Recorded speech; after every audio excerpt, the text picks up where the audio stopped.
नमस्कार, good evening, सभी को गुड इवनिंग, राधे राधे, सीताराम सीताराम, राधे राधे, सभी को राधे राधे।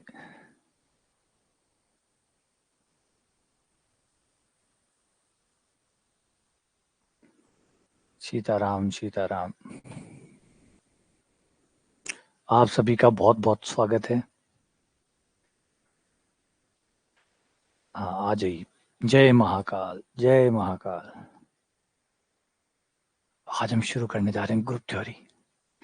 आज हम स्टार्ट करने जा रहे हैं समूह सिद्धांत। कमाल का टॉपिक है, बहुत शानदार टॉपिक है, अल्टीमेट टॉपिक है। ये वो टॉपिक है जो कहते हैं ना, मैथ्स के प्रति आपको पागल कर देगा। मतलब इस टॉपिक के पास ऐसी कुछ चीजें हैं कि अगर आप उसको अच्छे से पढ़ें, अगर आप उसको अच्छे से पढ़ें तो अलग ही आनंद है इसका, अलग ही कहानी है, अलग ही इसके अंदर गहराई है। मतलब जैसे इसीलिए मैंने इसका नाम रखा गणित रस। जैसे सौंदर्य रस, वीर रस, वैसे गणित रस अगर किसी को लेना है तो एक बार ग्रुप थ्योरी पढ़ के देखो। ग्रुप थ्योरी में वो रस है। और कहते भी है, अगर ग्रुप थ्योरी को कोई ईमानदारी से पढ़ने लग जाए ना, तो फिर वो संत बन जाता है। फिर वो संत बन जाता है ना। आप कहते थे बहुत सारे मैथमेटिशियन ऐसे होते हैं जिनको किसी चीज से मतलब नहीं होता। तो आपको ये समझ में आ जाएगा कि ऐसा क्यों होता है। ऐसा क्यों होता है कि एक मैथमेटिशियन जो है, जो गहराई में उतरता है तो वो वैसे बन जाता है जैसे एक संत होता है, जिसको अपना कोई परिवार नहीं होता, कोई आगे पीछे ज्यादा चीजें फर्क नहीं डालती उसके जीवन में, ज्यादा पैसे उसको परेशान नहीं करते, ज्यादा जीवन की जो सफलताएं हैं वो ज्यादा उसके लिए मायने नहीं रखती।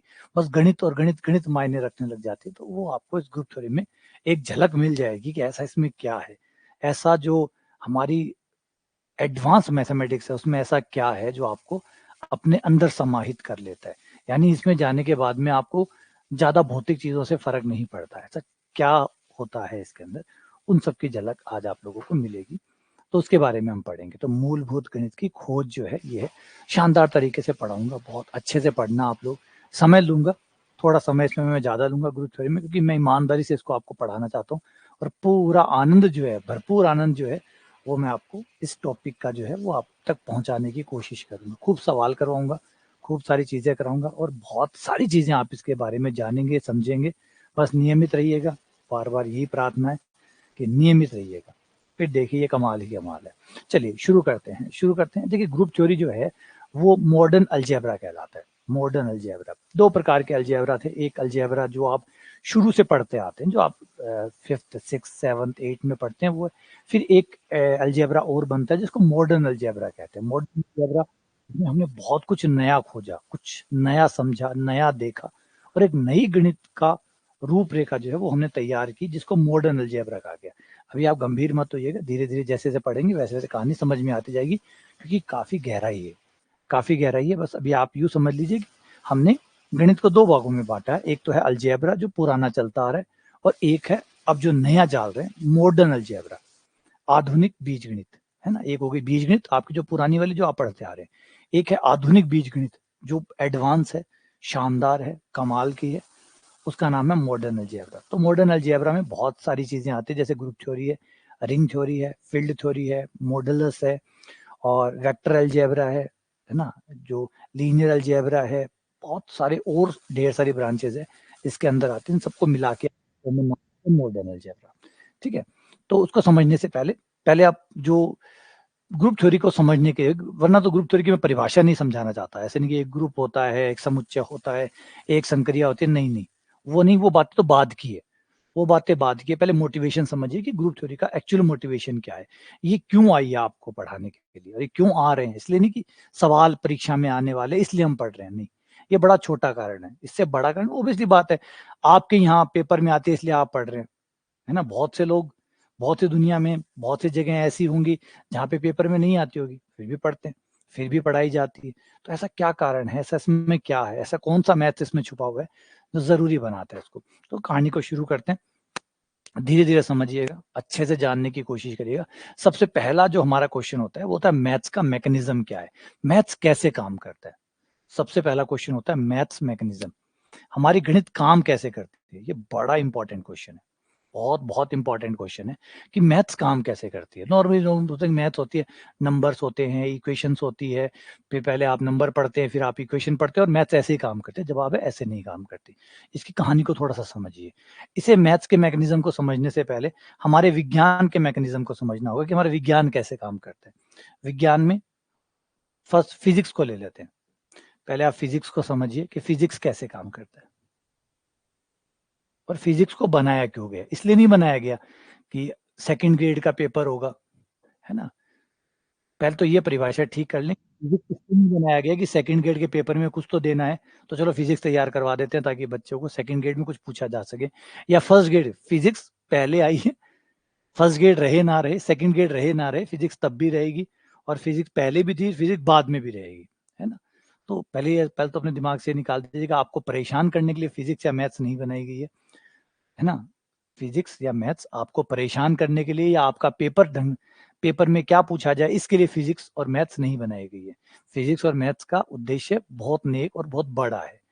सीधी सीधी बात करें तो फिजिक्स हमने बनाई है प्रकृति को समझने के लिए। इस प्रकृति को समझने के लिए ये हमसे पहले भी थी और हमारे बाद भी रहेगी। जैसे ब्रह्मांड है, ये हमसे पहले भी था और हमारे बाद भी रहेगा।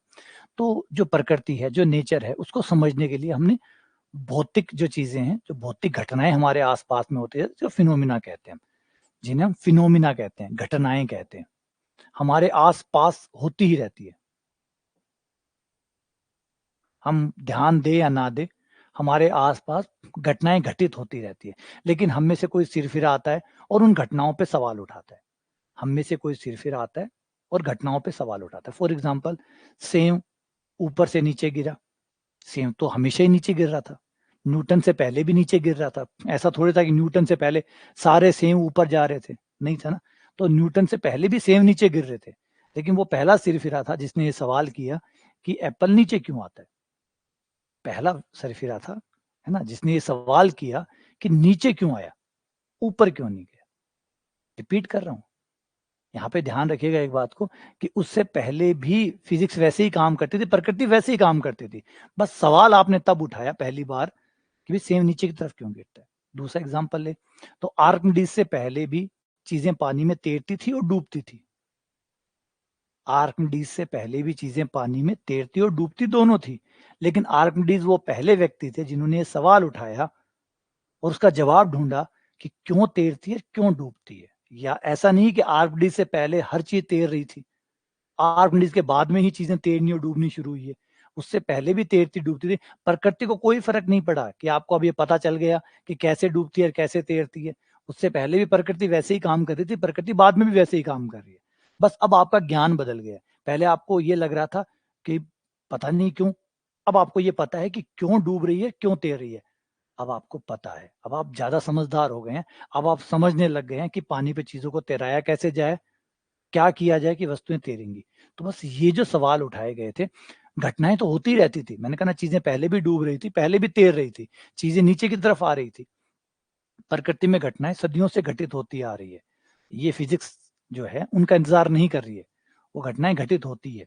तो जब घटनाएं घटित होती है तो हमारा जो विज्ञान है, विज्ञान की जो ब्रांच है फिजिक्स, वो उस घटना को समझने के लिए, समझाने के लिए, समझने और समझाने के लिए थ्योरी बनाती है। थ्योरी बनाती है। वैसे अपने आप में हम सब साइंटिस्ट हैं, थ्योरी हम लोग भी बनाते हैं, है ना। हम लोग भी थ्योरी बनाते हैं। जब बचपन में होते हैं तो मम्मी से पूछते हैं बिजली क्यों कड़कती है, तो मम्मी कहती है भगवान गुस्सा होते हैं तो वो बिजली कड़काते हैं। तो ऐसे कहानियां बनी हुई थी, बहुत सारी थ्योरीज हम बचपन में बनाते हैं। ढेर सारी थ्योरीज बनती है ना। कोई साइंटिस्ट बनाते हैं, कई हमारे मम्मी पापा बनाते हैं, और हम सवाल पूछते रहते हैं। वो कोई ना कोई, उनको नहीं पता होता तो वो कोई ना कोई थ्योरी बना के हमें चिपका देते हैं और कुछ दिन तक वो चलती रहती है। जैसे जैसे बड़े होते हैं समझ में आता है कि क्या गलत था क्या सही था। तो फिजिक्स घटनाओं को देखती है, उसको एक्सप्लेन करने के लिए थ्योरी बनाती है जो तार्किक रूप से सही हो, जिसमें तर्क हो, लॉजिक हो, जिसको सवालों के, जो आप सवाल जो पूछेंगे उन सवालों के जवाब उसके अंदर शामिल हो। जो भी सवाल आप आड़े टेढ़े उस घटनाओं से रिलेटेड जो भी सवाल पूछोगे, वो थ्योरी उन सबके बढ़िया से और बहुत अच्छे से तार्किक रूप से आपके सारे सवालों का जवाब दे देगी। लेकिन कई बार क्या होता है कि थ्योरियां बहुत सारी होती है और बहुत अच्छी अच्छी थ्योरियां होती है। एक मिनट।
तो थ्योरियाँ तो जो है वो बढ़िया से बढ़िया बनती रहती है और साइंटिस्ट जो है अलग-अलग तरीके से थ्योरियाँ बनाते भी रहते हैं। लेकिन थ्योरी सही है या गलत है, उसे जानने के लिए हम फिर आगे करते हैं एक्सपेरिमेंट। और एक्सपेरिमेंट हमें ये बताता है कि कौन-सी थ्योरी परफेक्ट है और कौन-सी गलत है। एक्सपेरिमेंट जो है, हमने एक्सपेरिमेंट किया, उस थ्योरी को वहाँ पे चेक किया, एक्सपेरिमेंट उसको बता देता है कि वो काम कर रही है या नहीं कर रही है। तो इससे हमें थ्योरी का जो है का हाँ या सही या गलत का पता लग जाता है और एक ये भी माना जाता है कि थ्योरी तब तक सही है जब तक एक्सपेरिमेंट उसके फेवर में आ रहे हैं। अगर मान लीजिए 50 एक्सपेरिमेंट है, वो आपकी थ्योरी को सपोर्ट कर रहे हैं, लेकिन 51वां एक्सपेरिमेंट आया और वो थ्योरी के विपरीत आ गया, तो उसी दिन आपकी थ्योरी खत्म हो जाती है। इसीलिए आप गौर करेंगे फिजिक्स लगातार चेंज होती रहती है। फिजिक्स लगातार चेंज होती रहती है। अभी तक जो भी थ्योरी थी, आपका पहला एक्सपेरिमेंट आया, उसने उसको सपोर्ट किया। फिर दूसरे एक्सपेरिमेंट ने भी सपोर्ट किया, तीसरे ने भी सपोर्ट किया, चौथे ने भी सपोर्ट किया। इस तरीके से लगातार आपका आता गया, आपकी थ्योरी सपोर्ट होती चलेगी। थ्योरी सपोर्ट होती चलती, अब मानते चले कि हाँ, थ्योरी सही है, हम चलाते रहे। लेकिन फिर कोई एक एक्सपेरिमेंट ऐसा आया जिसने कहा नहीं, ये गलत है। गलत है तो उस दिन वो थ्योरी सारी खत्म हो जाती है या फिर उसमें अमेंडमेंट आता है, उसमें सुधार आता है। ये लगातार चलता रहता है। बात समझ रहे? जैसे एक छोटा-सा एग्ज़ाम्पल ले लीजिए हंस का।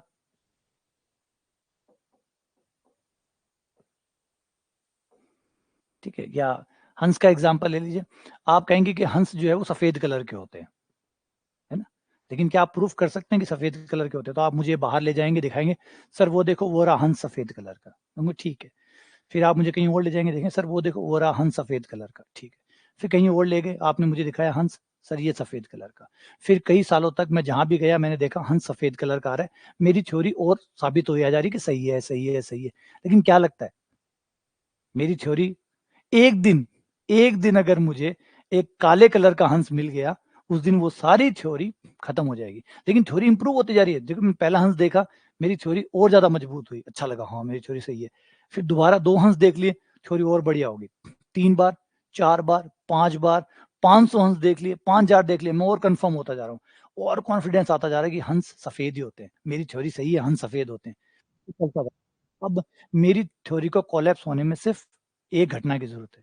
एक बार एक दूसरे कलर का हंस दिखा और मेरी, तो फिज़िक्स में यही सबसे बड़ी दिक्कत होती है कि आपकी थ्योरी कभी भी पूरे तरीके से सही नहीं होती।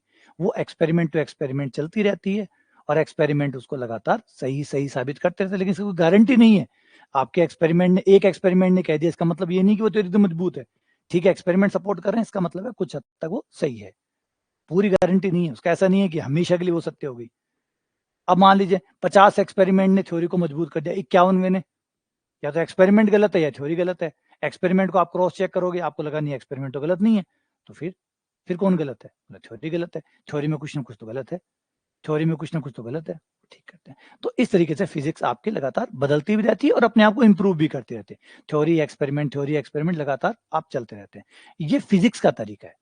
फिज़िक्स का तरीका है इस दुनिया को, इस ब्रह्मांड को समझने का और समझाने का, दोनों का तरीका ये है। अब यहाँ से अगर हम हमारी मैथमेटिक्स की तरफ चलें, मैथ्स में भी क्या ऐसा ही होता है? क्या मैथ्स के साथ भी ऐसा ही है? तो जवाब है नहीं, क्योंकि मैथ्स में एक्सपेरिमेंट्स नहीं होते। मैथ्स में एक्सपेरिमेंट नहीं होते। मैथ्स कोई वो चीज़ नहीं है जिसको आप लैब में बैठ के कर सकें। तो ये एक्सपेरिमेंट वाली चीज़ नहीं है। तो ये एक्सपेरिमेंट वाली चीज़ नहीं है। दूसरा, ये किसी घटना का एक्सप्लेनेशन भी नहीं है। यहाँ पे कोई घटनाएँ नहीं होती। मैथ्स में कोई घटनाएँ नहीं होती जिसका एक्सप्लेन आप कर रहे हो कि भई तारा क्यों टूटा, है ना? कोई स्टार है वो ब्लास्ट क्यों हुआ? यहाँ कोई घटनाएँ नहीं होती जिनका एक्सप्लेनेशन आपको देना है। यहाँ पे मामला थोड़ा-सा अलग हो जाता है।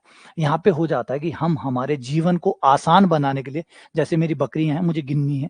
मुझे कोई घटना घटित नहीं हो रही, मेरी बकरियाँ हैं, मुझे गिननी है। मेरे घर में कितने सदस्य हैं, ये जानना है, ये गिनना है मुझे, मुझे सामान लेके आना है।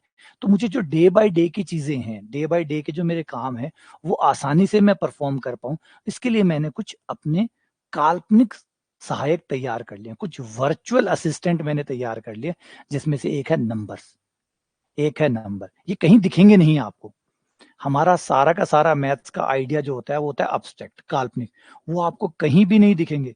अगर आप कहीं चले जाएँ और जाके ढूँढें, तो आपको कभी नहीं मिलेगा। फॉर एग्ज़ाम्पल, कभी आपने 1 देखा, कभी आपने 2 देखा, कभी आपने 3 देखा और बता सकते हैं कहाँ होते हैं?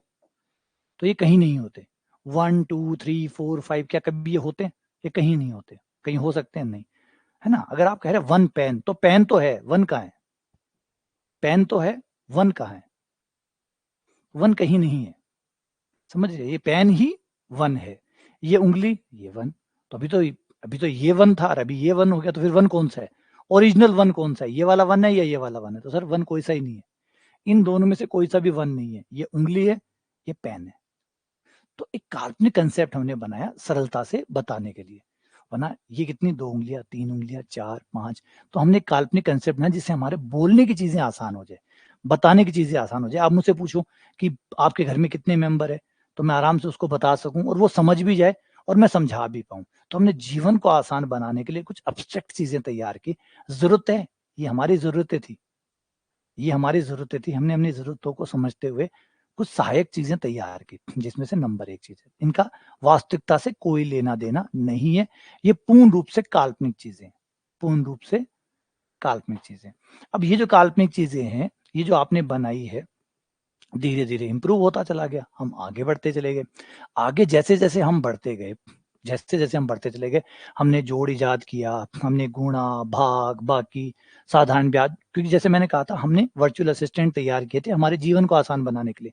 जहाँ हमें जीवन में ज़रूरत पड़ी, हमने गणित का सहारा लिया और कोई ना कोई गणित की चीज़ खोज निकाली, जिससे हमारा जीवन और आसान हो सके। वो लगातार चलता गया, जैसे प्रतिशत, साधारण ब्याज, साझा, ये सब चीज़ें क्या है? आपका व्यापार आसान हो जाए, क्रय मूल्य, विक्रय मूल्य, लाभ-हानि, ये सब क्या था? ये आपके जीवन को और आसान, आपके काम-धंधे को और आसान करने का तरीका था। हम चीज़ें बनाते चले गए, उससे हमारा जीवन और आसान होता चला गया। काल्पनिक चीज़ें बनाते चले गए, लेकिन वो इतनी काल्पनिक नहीं थी, जीवन में बहुत बढ़िया से काम कर रही थी। जीवन में बहुत बढ़िया तरीके से काम कर रही थी। प्रतिशत आए, स्कूल के एग्ज़ाम होने लग गए, नंबर्स आने लग गए, कोई कम या कोई ज़्यादा आने लग गया, कोई मेरिट में आने लग गया, कोई फेल होने लग गया। तो जीवन की सारी चीज़ें नंबरों के साथ बढ़िया तरीके से और कई बहुत सारी खोजों के साथ बढ़िया तरीके से घटित होने लग गई। जैसे हम होशियार होते गए, हमने कुछ सवाल भी उठाने शुरू किए। कुछ सवाल उठाने शुरू किए कि भैया एक्चुअली में है क्या? 1, 2, 3 है क्या? तो हमें पता चला कि भई ये कुछ नहीं है, वर्चुअल चीज़ें थी। बोले वर्चुअल है, ठीक है कोई बात नहीं। लेकिन वर्चुअल है, इसमें ये कैसे हुआ कि 1 के बाद 2 आएगा और 2 के बाद 3 आएगा? ये कैसे पता चला कि हमें 1 के बाद 2 आएगा, 2 के बाद 3 आएगा या 3 के बाद 4 आएगा? या ये कैसे पता चला कि 1 और 1 2 होते हैं? ये आपको कैसे पता चला कि 1 और 1 2 होते हैं? इन बातों का जवाब आपके पास कहाँ से आया? इन बातों का जवाब कहाँ से आया? ये क्या चीज़ें हैं? तो बोला कि यार ये कुछ नहीं है, इनको कहते हैं अभिग्रहित। इनको कहते हैं अभिग्रहित। हमने शुरुआत में माना है कि 1 के बाद में 2 होता है, 2 के बाद 3 होता है, 1 + 1 2 होता है, ये हमने माना है। जब हमने गणित बनाई थी, तो हमने कुछ चीज़ें मानी थी कि 1 होगा, 1 के बाद 2 होगा, 2 के बाद 3 होगा, 3 के बाद 4 होगा। इन सब में 1 के बाद 2 आएगा, जो 1 + 1 के बराबर होगा, फिर 3 आएगा, जो 1 + 1 + 1 के बराबर होगा, फिर 4 आएगा, वो 4 1 के बराबर होगा। इस तरीके से हमने ये चीज़ें हमने बनाई है, ये अभिग्रहित बनाए, ये कोई सही या गलत नहीं है, ये बनाए हुए हैं, है ना? ये बनाए हुए हैं।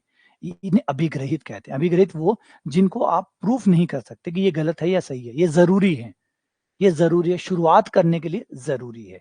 तो इन्हें कहा गया अभिग्रहित, इंग्लिश में इनको कहते हैं एक्सम।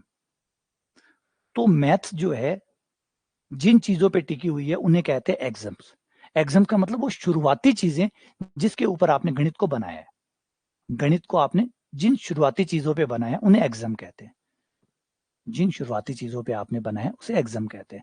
ये एक्सम कोई नई चीज़ नहीं है। अगर आप सोचे कि सिर्फ़ मैथ में हम एक्सम बनाते हैं, नहीं, हमने क्रिकेट में भी बनाए, फुटबॉल में भी बनाए। जब आप क्रिकेट खेलने जाते हैं, पहले से रूल सेट होते हैं कि इतनी बड़ी पिच होगी, इतना बड़ा ग्राउंड होगा, 11 खिलाड़ी इस टीम में होंगे, 11 खिलाड़ी इस टीम में होंगे, 1 कप्तान होगा, वो टॉस करेंगे, जो जीतेगा वो तय करेगा कि बैटिंग करनी है, बॉलिंग करनी है। फिर इस तरीके से आउट होगा, इस तरीके से 4 रन लगेंगे, इस तरीके से 6 रन लगेंगे।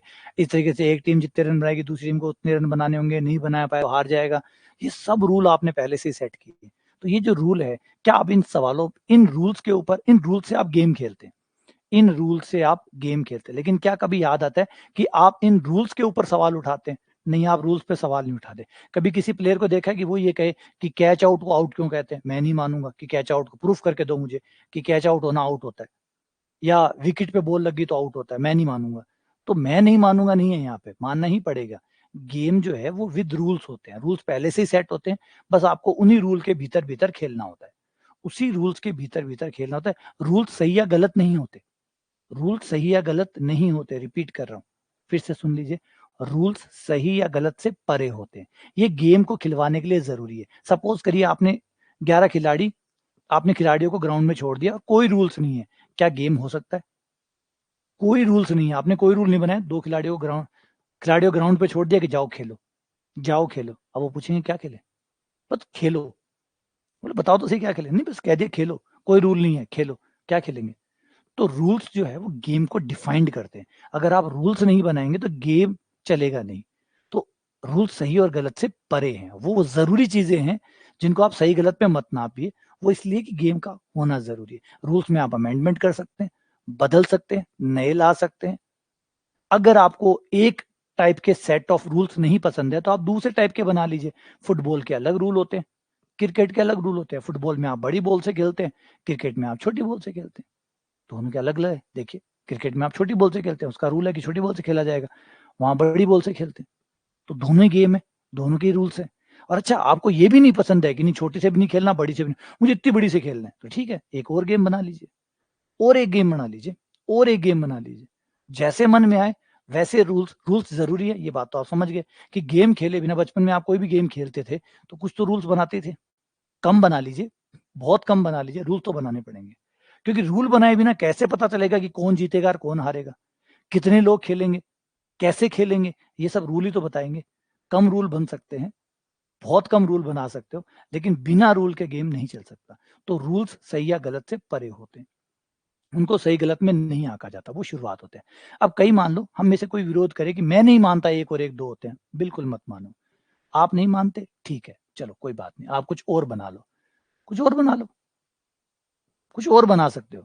इस वाली गणित के अंदर, जैसे क्रिकेट में मैंने कहा, क्रिकेट में फुटबॉल वाली बॉल होती है, तो क्रिकेट में फुटबॉल वाली, जो क्रिकेट में छोटी वाली बॉल है तो छोटी वाली बॉल। अब क्रिकेट में आप बड़ी बॉल से नहीं खेल सकते, क्रिकेट के अंदर रूल जो है वो छोटी बॉल का है, तो वहां छोटी बॉल से खेला जाएगा। आपको बड़ी बॉल से खेलना है तो जाके फुटबॉल खेल लो, और बड़ी से खेलना तो कोई अपना खुद का गेम बना लो। अब क्रिकेट को खराब मत करो, अब क्रिकेट में जाके माथापच्ची मत करो कि नहीं खेलूंगा क्रिकेट, लेकिन छोटी बॉल से नहीं खेलूंगा, इतनी बड़ी बॉल से खेलूंगा। ये ना कर सकते, फिर उस गेम को खराब ना करो। वो गेम अपने रूल्स पे चल रहा है, उसको चलने दो। जैसे एक और एक, हमारे रियल नंबर में एक और एक दो होते हैं, तो ये ठीक है, हमने बनाए, ऐसा नहीं कि एक और एक होता है। अगर आप बूलियन अलजेब्रा में जाएंगे, अगर आप बूलियन अलजेब्रा में जाएंगे या बूलियन नंबर्स पे जाएंगे, तो आप देखेंगे कि वहां एक और एक होता है, वहां दो नहीं होता। चल रहा है ना, वहां एक होता है, वहां दो नहीं होता।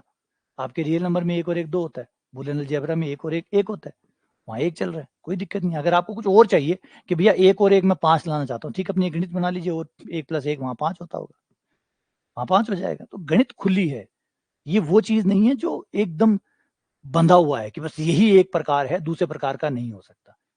समझे? यहाँ सारी की सारी चीजें आपकी टिकी हुई है एग्जाम के ऊपर, सबकी सब चीजें टिकी हुई है एग्जाम के ऊपर। यहाँ आप एग्जाम सेट करते हैं, जो मन में आए, जैसा है वैसा सेट कर लीजिए, और फिर उस एग्जाम पे हम चीजों को बनाते हुए चले जाते हैं, उन एग्जाम पे बनाते हुए चले जाते हैं। इसीलिए जो आपका बाकी साइंस है, फिजिक्स है, केमिस्ट्री है, बायोलॉजी है, इन्हें कहते हैं एविडेंस बेस्ड, इन्हें कहा जाता है एविडेंस बेस्ड। यहाँ पे चीजों को तभी माना जाता है जब आप उसके लिए एविडेंस लाते हैं। आपको एक्सपेरिमेंटल प्रूफ लाने पड़ते हैं, चाहे आपकी थ्योरी कितनी भी अच्छी हो। यहां आपको वो नहीं चाहिए होता है, यहां आपको तो बस आपको एग्जाम्स बनाने, कोई गणित गलत या सही नहीं होती, यहाँ कोई गलत या सही नहीं होती, क्योंकि यहाँ कोई एक्सपेरिमेंट ही नहीं होता। यहाँ कोई गलत नहीं है। जैसे मैंने कहा 1 + 1 एक भी होता है, 1 + 1 2 भी होता है, दोनों चल रहे हैं, दोनों चल रहे हैं, आराम से चल रहे हैं। जैसे फुटबॉल बड़ी बॉल से खेला जा रहा है, क्रिकेट छोटी बॉल से खेला जा रहा है, किसी को दिक्कत नहीं है, किसी को दिक्कत नहीं है, आराम से खेला जा रहा है। क्रिकेट में भी लोग मजे कर रहे हैं, फुटबॉल में भी मजे कर रहे हैं। तो गणित जो है वो एक अलग ही आनंद है। यहाँ पे आपका सही भी बहुत से तरीके का है, सही भी बहुत से तरीके का है, और सही भी बन जाएंगे, और भी बन जाएंगे, ढेर सारे सही और बना सकते हो आप। और किसी एक सही को दूसरे सही से कोई प्रॉब्लम नहीं है। विराट कोहली फुटबॉल देखने चले जाएंगे और रोनाल्डो क्रिकेट देखने आ जाएंगे, किसी को कोई दिक्कत नहीं है। हमें, हम हमारे गेम खेल रहे हैं, आप अपने खेलो। दोनों ही नहीं पसंद है तो तीसरा बना लो। और दुनिया में कितने खेल हैं आप जानते भी हैं, कितने खेल के हैं, हम भी बना लेते हैं। बचपन में छोटे थे तो खुद के गेम बना लेते थे, खुद के रूल सेट करके गेम बना लेते थे, गेम हो जाता था। तो कितने गेम बनाए जा सकते हैं, बस उतनी कितनी गणित बनाई जा सकती है, अनगिनत गणित जो है वो बनाई जा सकती है। यहाँ पे कुछ भी गलत वाला कहीं है ही नहीं कंसेप्ट, सारा कंसेप्ट है एग्जाम्स का, सिर्फ एग्जाम्स बनाइए। तो यही हमें बहुत सरप्राइज करता है, मैथ्स का जो पार्ट है वो हमें सरप्राइज करता है कि यार फिर ये एग्जामेटिक है, कोई कैसे भी बना सकता है, अपनी अपनी गणित बना सकता है, लेकिन आगे जाके नेचर इसको मान कैसे रहा है, प्रकृति इसको मान कैसे लेती है, प्रकृति इसे मान कैसे लेती है, ये हमारे द्वारा बनाई गई चीज है, हम इसको बनाते हैं, हमारे द्वारा तैयार की गई चीज है, तो प्रकृति इसको कैसे मान लेती है। प्रकृति को मानना हमारी बाध्यता है, प्रकृति को मानना हमारी बाध्यता है, लेकिन हमारी मानना प्रकृति की बाध्यता कब से होने लग गई। मतलब प्रकृति मुझे किसी, मतलब बाहर जा रहा हूँ, बारिश रुक गई, बोला नहीं बारिश नहीं होगी, भाई साहब बाहर जा रहे हैं, भाई साहब बाहर जा रहे हैं इसलिए बारिश रुक गई, कि नहीं नहीं अमित जी आज बाहर निकले, आज बारिश नहीं होगी। क्या ये पॉसिबल है? क्या ये पॉसिबल है कि प्रकृति मेरे लिए बाध्य हो जाए कि अच्छा आज अमित जी को बाहर काम है तो बारिश रुक जाएगी? नहीं होगा ना, नहीं होगा ना। हाँ बारिश हो रही है, मैं रुक जाऊं कि नहीं यार बारिश हो रही है, मैं नहीं जा रहा बाहर, आज का प्रोग्राम कैंसिल, ये हो सकता हूँ। प्रकृति को मानने के लिए मैं बाध्य हूँ, प्रकृति मुझे मानने के लिए बाध्य नहीं है। लेकिन देखने को ये मिलता है कि जो गणित हमने बनाई है वो प्रकृति में घटित हो रही है, वो प्रकृति में घटित हो रही है, यानी प्रकृति उसे मान रही है, उसको फॉलो कर रही है। तो ये कमाल की बात है कि ये कैसे हुआ, ये कैसे हुआ कि एक ह्यूमन मेड चीज, एक इंसानों द्वारा बनाई गई चीज प्रकृति पे काम कर रही है, प्रकृति उसको फॉलो कर रही है, उसको मान रही है। इसका मतलब या तो कोई चमत्कार है या कोई जबरदस्त चीज है, कुछ ऐसा है जो अपने आप परे है हमारी समझ के कि हमने क्या बना डाला, मजाक मजाक में सही पता नहीं क्या बना डाला, प्रकृति बाध्य हो गई, है ना। तो ये चीजें बड़ी चमत्कारी, आगे अभी इसके और भी बात करेंगे।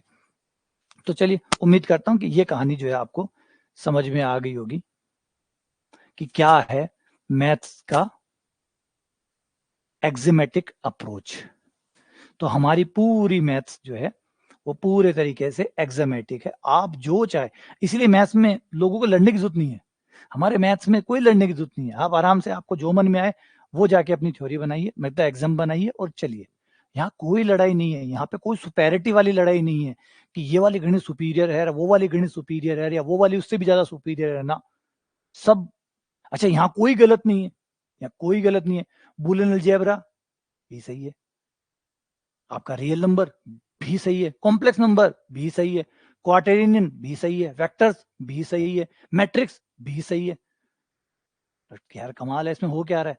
प्लस में कुछ भी हो रहा है, बस नियम एक बार सेट बना लो, लॉजिक नहीं तोड़ना है, तर्क नहीं तोड़ने हैं, लॉजिक पे रहना है। एग्जाम्स बनाइए आप अपने, और एक बार एग्जाम बनाने के बाद में फिक्स हो जाइए और फिर उस एग्जाम के साथ साथ आगे बढ़िए। जैसे जो अगला हमारा होता है,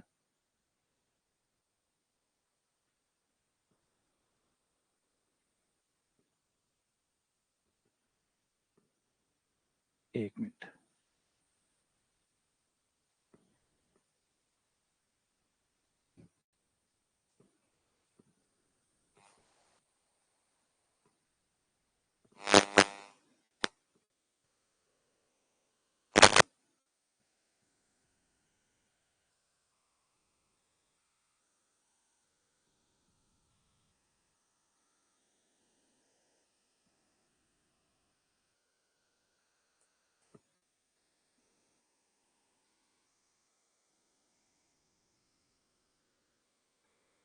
तो हमारी जो मैथमेटिक्स का वे है, मैथमेटिक्स का जो तरीका है जिसकी हम बात कर रहे हैं, वो ये होता है कि हम मैथ्स में सबसे पहले एग्जाम्स बनाते हैं, अपने नियम बनाते हैं खुद के, आराम से शांति से बैठ के हम नियम बनाते हैं।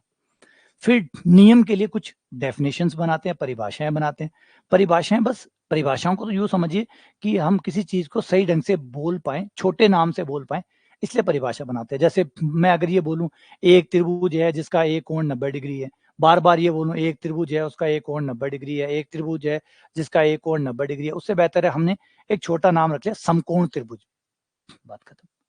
एक त्रिभुज जिसकी तीनों भुजाएं बराबर है, इतनी बड़ी लाइन को बंद करके छोटा कह दिया समबाहु त्रिभुज, समबाहु त्रिभुज। तो हम क्या करते हैं मैथ्स में, इन बड़े बड़े जो लाइनें हैं इन सबको पैक करके एक कर देते हैं। जैसे अमर, जो कभी नहीं मरता, अमर, है ना। ये क्या है, ये बड़े बड़े सेंटेंसेस को, बड़े बड़े वाक्य को या पैराग्राफ को बंद करके एक छोटा नाम देना है, ताकि इतने बड़े बड़े वाक्य ना बोलने पड़े। सिर्फ मैं इतना सा बोलूं, अमर बोलूं, तो आप अपने आप समझ जाओ इसका मतलब बात किसकी हो रही है, उस व्यक्ति की जो कभी नहीं मरता है। तो ये छोटे छोटे नाम हम दे देते हैं ताकि पुकारने में आसानी हो। तो हम थ्योरम बनाते हैं, एग्जाम्स बनाते हैं पहले, फिर कुछ डेफिनेशन बना लेते हैं, पुकारने में आसानी, छोटे छोटे नाम को, चीजों को सही ढंग से परिभाषित करने की कोशिश हम करते हैं। उसके बाद में अब एग्जाम हमारे पास है, एग्जाम्स के ऊपर हम थ्योरम्स डेवलप करते हैं, प्रमेय बनाते हैं।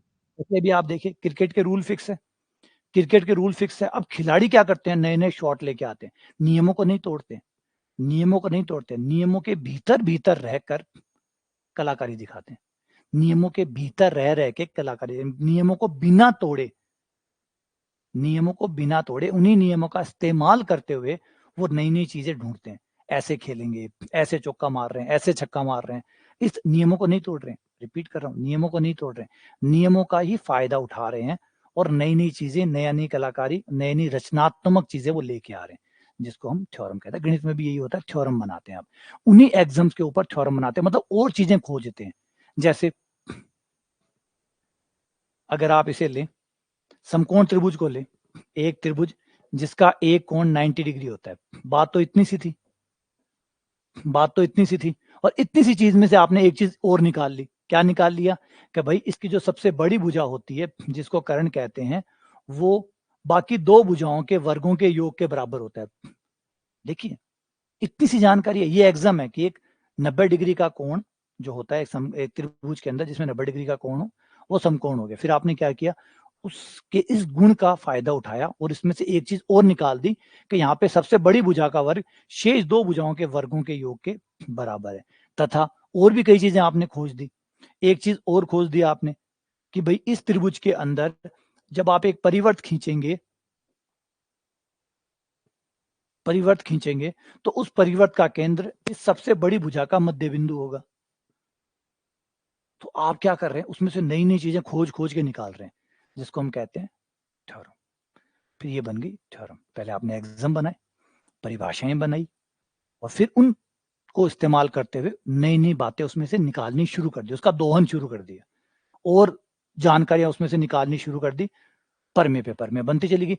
अच्छा, फिर से कोई बेवकूफी कर क्यों रहे, क्या कर रहे हो ये आप लोग, कर कुछ नहीं रहे, कमाल कर रहे हैं हम। क्या कर रहे हैं, अब एक समकोण त्रिभुज पे हमारा ज्ञान बहुत बढ़ चुका है। समकोण त्रिभुज के बारे में अब हम 50-60 चीजें जानते हैं, 50-60 चीजें। अब क्या होगा, आप गणित की कोई प्रॉब्लम निकाल रहे हैं और उसमें अचानक एक समकोण त्रिभुज बन जाता है, एक समकोण त्रिभुज बन जाता है, इतने में आपका दिल खुश हो जाता है। अब मेरे पास बहुत हथियार हो गए। क्यों? क्योंकि जैसे समकोण त्रिभुज बना, आपके ये सारे हथियार काम करने शुरू हो गए, सारे औजार काम करने शुरू हो गए, सारे औजार अब प्रभावी हो गए। क्यों? क्योंकि आपने क्या बनाया था, आपने समकोण त्रिभुज पे बनाई हुई परमेय है ये सारी, यानी जहां भी समकोण त्रिभुज बनेगा, इधर उधर कुधर किधर ही बने, ये एक्टिव हो जाएंगी, काम करनी शुरू कर देगी। तो पहले आपने बनाया, आपको नहीं पता था कि समकोण त्रिभुज कहां बनेगा, और क्यों सोचोगे आप कि कहां बनेगा, जब भी बनेगा, जहां भी बनेगा, वहां पे ये चीजें एक्टिव हो जाएगी, तो आ गया काम। तो ये मैथ्स का तरीका होता है। तो मैथ्स क्या करता है, पहले से ही जरूरत पड़ेगी तब पड़ेगी, हम पहले से ही एग्जाम, डेफिनेशन और थ्योरम बना के रख लेते हैं। फिर उनको जब भी जरूरत पड़े तो भैया तोप खाना तैयार है, ले जाओ, तोप खाना तैयार है, यहाँ बंदूकें हैं, यहाँ पे तोप हैं, यहाँ पे सारी चीजें हैं, जिसको जरूरत पड़े ले जाना। हो गया। यही आप ग्रुप थ्योरी में करते हैं। ग्रुप थ्योरी में आप क्या करते हैं, एग्जाम बनाएंगे, हम डेफिनेशन बनाएंगे, थ्योरम बनाएंगे। अब कोई पूछता है कि ग्रुप थ्योरी कहाँ काम आती है, गणितज्ञ इतना नहीं सोचते कि कहाँ काम आती है। हमने तोप खाना बना रखा है, जिसको जरूरत हो ले जाना, जिसको जरूरत हो ले जाना। और हमें अपने अनुभव से एक बात पता चली है कि गणित की कोई भी चीज कभी बेकार नहीं गई, कभी भी कोई भी गणित में बनाई गई चीज बेकार नहीं गई। प्रकृति अपने आप ही उसको कहीं ना कहीं काम में ले लेती है। कोई ना कोई प्राकृतिक घटना होती है जिसको गणित के कोई ना कोई इक्वेशन के द्वारा समझाया जा सकता है, ऑटोमेटिकली वो गणित में जाके जुड़ जाएगी। हमें कोई टेंशन नहीं, आप तो बेवकूफाना से बेवकूफाना हरकत गणित में करो, अजीब से अजीब एग्जाम्स बनाओ, गणित में आप कैसी भी उच्च स्तरीय बेवकूफियां करो, प्रकृति में वो कहीं ना कहीं घटित होती हुई मिल जाएगी। प्रकृति अपने आप बाध्य है उसको रिफ्लेक्ट करने में, अजीब लगेगा लेकिन प्रकृति में अपने आप हो जाती है।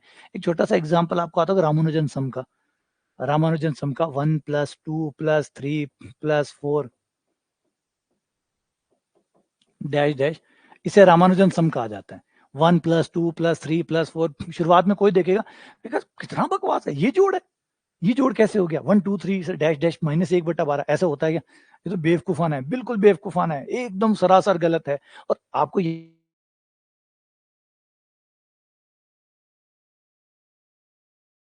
नहीं आ रहा था कि यार ठीक है, उन्होंने जो किया वो लॉजिकल था, बाकायदा उन्होंने लॉजिकली प्रूफ किया है, गणितीय कोई गलती उसमें नहीं है, उसमें कोई भी गणितीय गलती नहीं है, सब कुछ परफेक्ट है। लेकिन सबको ये लगा कि यार गणितीय रूप से सही होने का मतलब ये थोड़ी कि प्रकृति में भी ये बेवकूफी जो गणितीय रूप से सही है वो प्रकृति में भी कहीं घटित हो जाएगी, किसी को भी यकीन नहीं था कि ये होगा। फिर उनके लगभग लगभग 50 साल बाद में, उनकी डेथ के 50 साल बाद में क्वांटम फिजिक्स में ये चीज काम करने लगी। वहां पे ये वर्क करती है, यार ये तो यहाँ पे काम आ गए, यहाँ पे तो ऐसे ही काम करती है, यहाँ पे यही वाला जोड़ काम करता है, ये जो रामानुजन वाला ये जो बेवकूफाना जोड़ है ना, यही काम करता है, वो आपका नॉर्मल वाला जोड़ काम नहीं करता है यहाँ पे। यहाँ पे आपका वो जो नॉर्मल वाला जोड़ है 1 + 1 2 वाला, वो यहाँ पे काम नहीं करता। अगर आप क्वांटम फिजिक्स के स्पेशल केसेस में जाएंगे तो वहां आप जाके देखेंगे कि वहां 1 और 1 2 काम नहीं करता, वहां पे ये बेवकूफी काम करती है। तो अजीब लगेगा कि ये कैसे चक्कर हो गया यार, इसका मतलब गणित में आप बस गणितीय रूप से आप चीजों को सही बना दो, फिर प्रकृति अपने आप ही वो कहीं ना कहीं घटित होता वो आपको दिखा देगी, तो आपको टेंशन नहीं करनी है ना। अच्छा, फिर आप ये सोचो कि यहाँ पे एक चीज समझने की बात है, दुनिया सिर्फ एक प्रकार से जोड़ से नहीं बनी हुई है, तो गणित ने हमारा रास्ता पहले भी खोल दिया था। गौर करो, गणित ने हमारा रास्ता पहले ही खोल दिया था। गणित ने इसीलिए कहा था कि आप अनंत प्रकार के जोड़ बना सकते हैं, अनंत प्रकार के जोड़ बना सकते हैं। कहाँ कभी कोई जोड़ काम करेगा, कभी कोई जोड़ काम करेगा, कभी कोई जोड़ काम करेगा। एक प्रकार के जोड़ से दुनिया नहीं बनी हुई है, अलग अलग प्रकार के जोड़ से दुनिया बनी हुई है, अलग अलग प्रकार से। जैसे आप फिजिक्स आप देख लो, जब आप सदिश पढ़ते हैं, जब आप लोग सदिश पढ़ते हैं तो हम आप लोगों को पढ़ाते हैं कि ये रहा कोई पिंड, और इस पिंड पर हमने एक तो 5 न्यूटन का बल लगाया और एक 7 न्यूटन का बल लगाया। तो हम आपसे पूछें कि टोटल कितना हुआ, तो आप फट से कह दोगे कि सर 5 और 7 12 हो गया। मैं पूछूं टोटल कितना हुआ, तो आप कहेंगे सर 5 और 7 12 हो गया। और मैं कहूंगा बिल्कुल सही हुआ, ठीक है। 5 और 7 कितना हुआ, तो आप कह देंगे सर 12 हो गया, 5 + 7 = 12। लेकिन अगर मैं थोड़ा सा सवाल में करेक्शन कर दूं, थोड़ा सा चेंज कर दूं, हल्का सा, बाकी सब चीजें वैसी की वैसी रखूंगा, ये रहा पिंड, और इस बार मैंने ये किया कि इस बार 5 का बल इधर लगाया और 7 का बल इधर लगाया। अब मैं दोबारा आपसे पूछूं कि 5 + 7 कितना होगा, क्या अभी भी उतना ही होगा जितना पहले था? क्या पहले जितना था अभी भी उतना ही होगा? क्या ये दोनों स्थितियां सेम है? क्या अभी भी 5 और 7 12 ही आएगा? तो आप कहेंगे नहीं नहीं सर 12 नहीं आएगा, इस बार सर 12 नहीं आएगा, इस बार 12 से कम आएगा। तो फिर पिछली बार तो 12 आ रहा था, अब 12, अब नहीं आएगा, अब 12 नहीं आएगा। अच्छा, थोड़ा सा और चेंज कर दें, थोड़ा सा और चेंज कर दें, अगर 7 यहां ले लूं और 5 यहां ले लूं और दोबारा पूछूं कि 5 और 7 अब कितने होंगे, तो इस बार आपके 5 और 7 कुछ और हो चुके, अब कुछ और हो जाएंगे, इस बार 5 और 7 कुछ और होंगे। तो इसका मतलब है 5 और 7 12 आना एक स्थिति है, एक स्थिति ऐसी है जब 5 और 7 12 होते हैं, लेकिन हमेशा 5 और 7 12 होते हैं, ये बेवकूफी है। ये बेवकूफी है जब कोई ये कहे कि 5 और 7 हमेशा 12 होते हैं।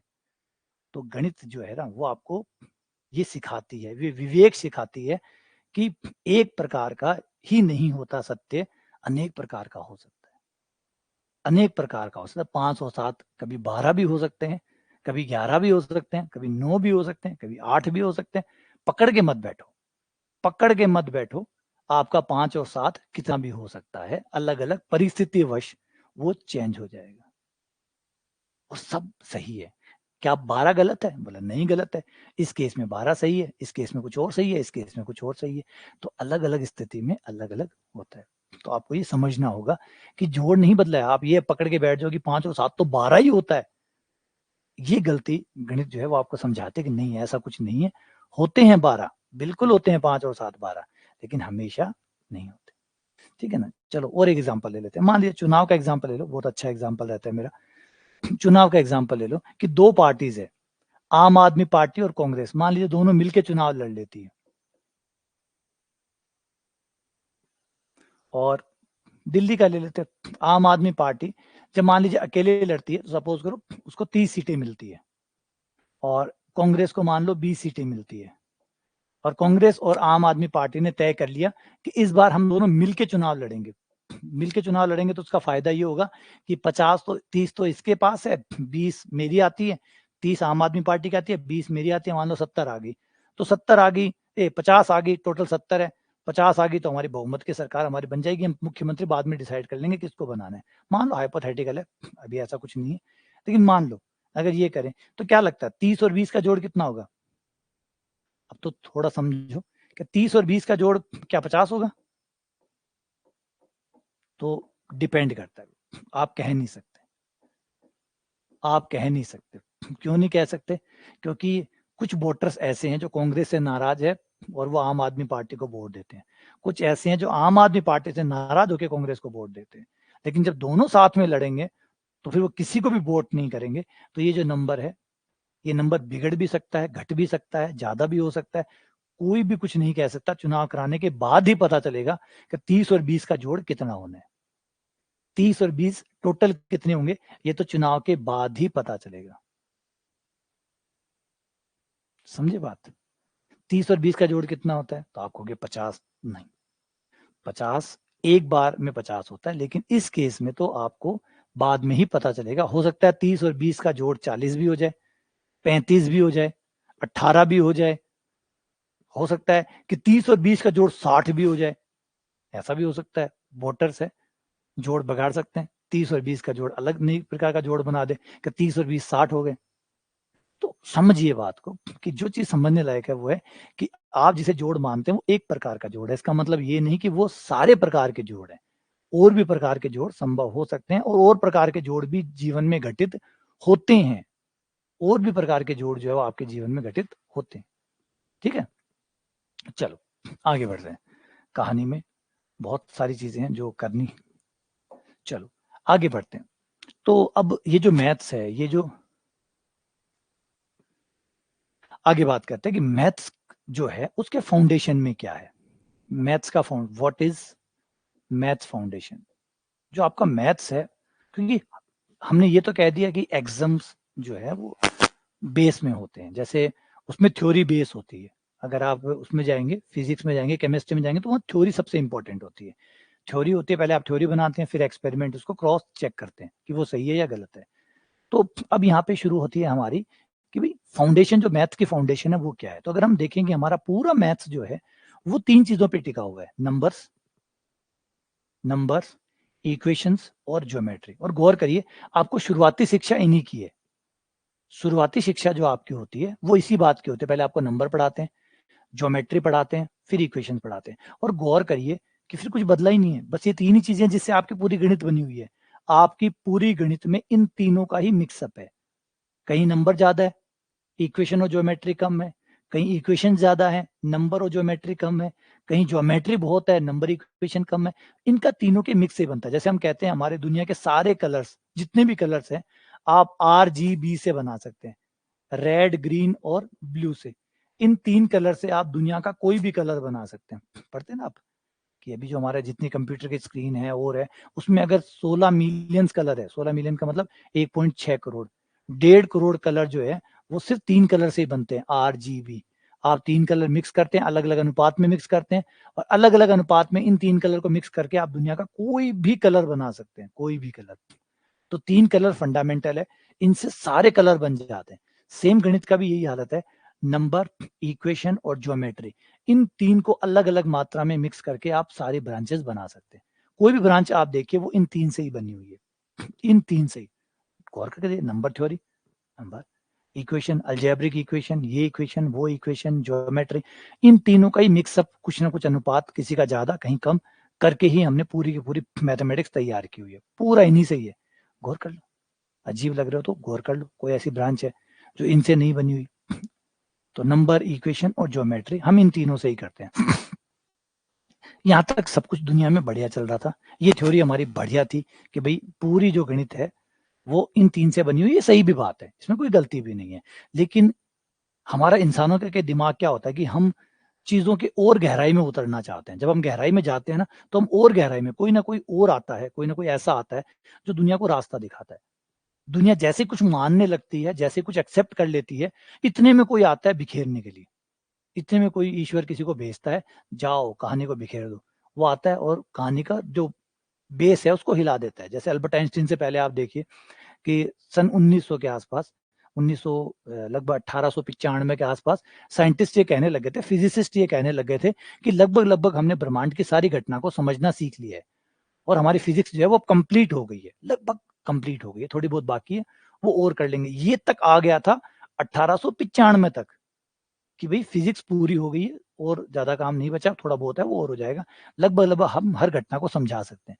फिर आइंस्टीन आते हैं, रिलेटिविटी का बम फोड़ते हैं और ऐसा बम फोड़ते हैं कि फिर सब कुछ हिल जाता है, कुछ भी नहीं टिकता, सबका सब हिल जाता है। 1 मिनट।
हाँ, तो फिर उसके बाद में, अच्छा मेरी आवाज़ आ रही है? 1 मिनट, हाँ, ठीक है।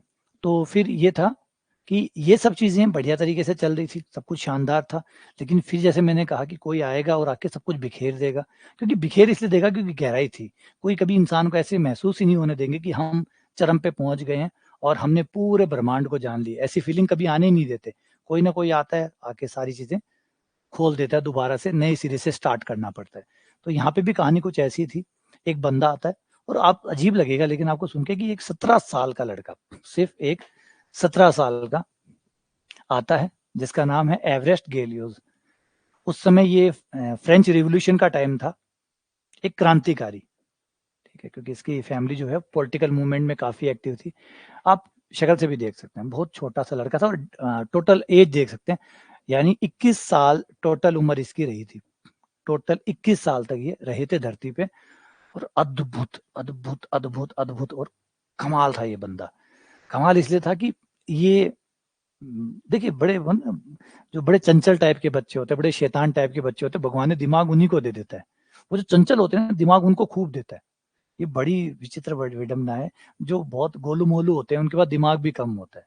जो जितने शुद्धे हुए, जितना मतलब भोला ढाला टाबर हुए ना, मन भगवान दिमाग भी कम देवे। जिसका खुरापाती हुए, बदमाश हुए, है ना, 3 तलाम हुए, मगर दिमाग भी बहुत ज़्यादा देवे भगवान।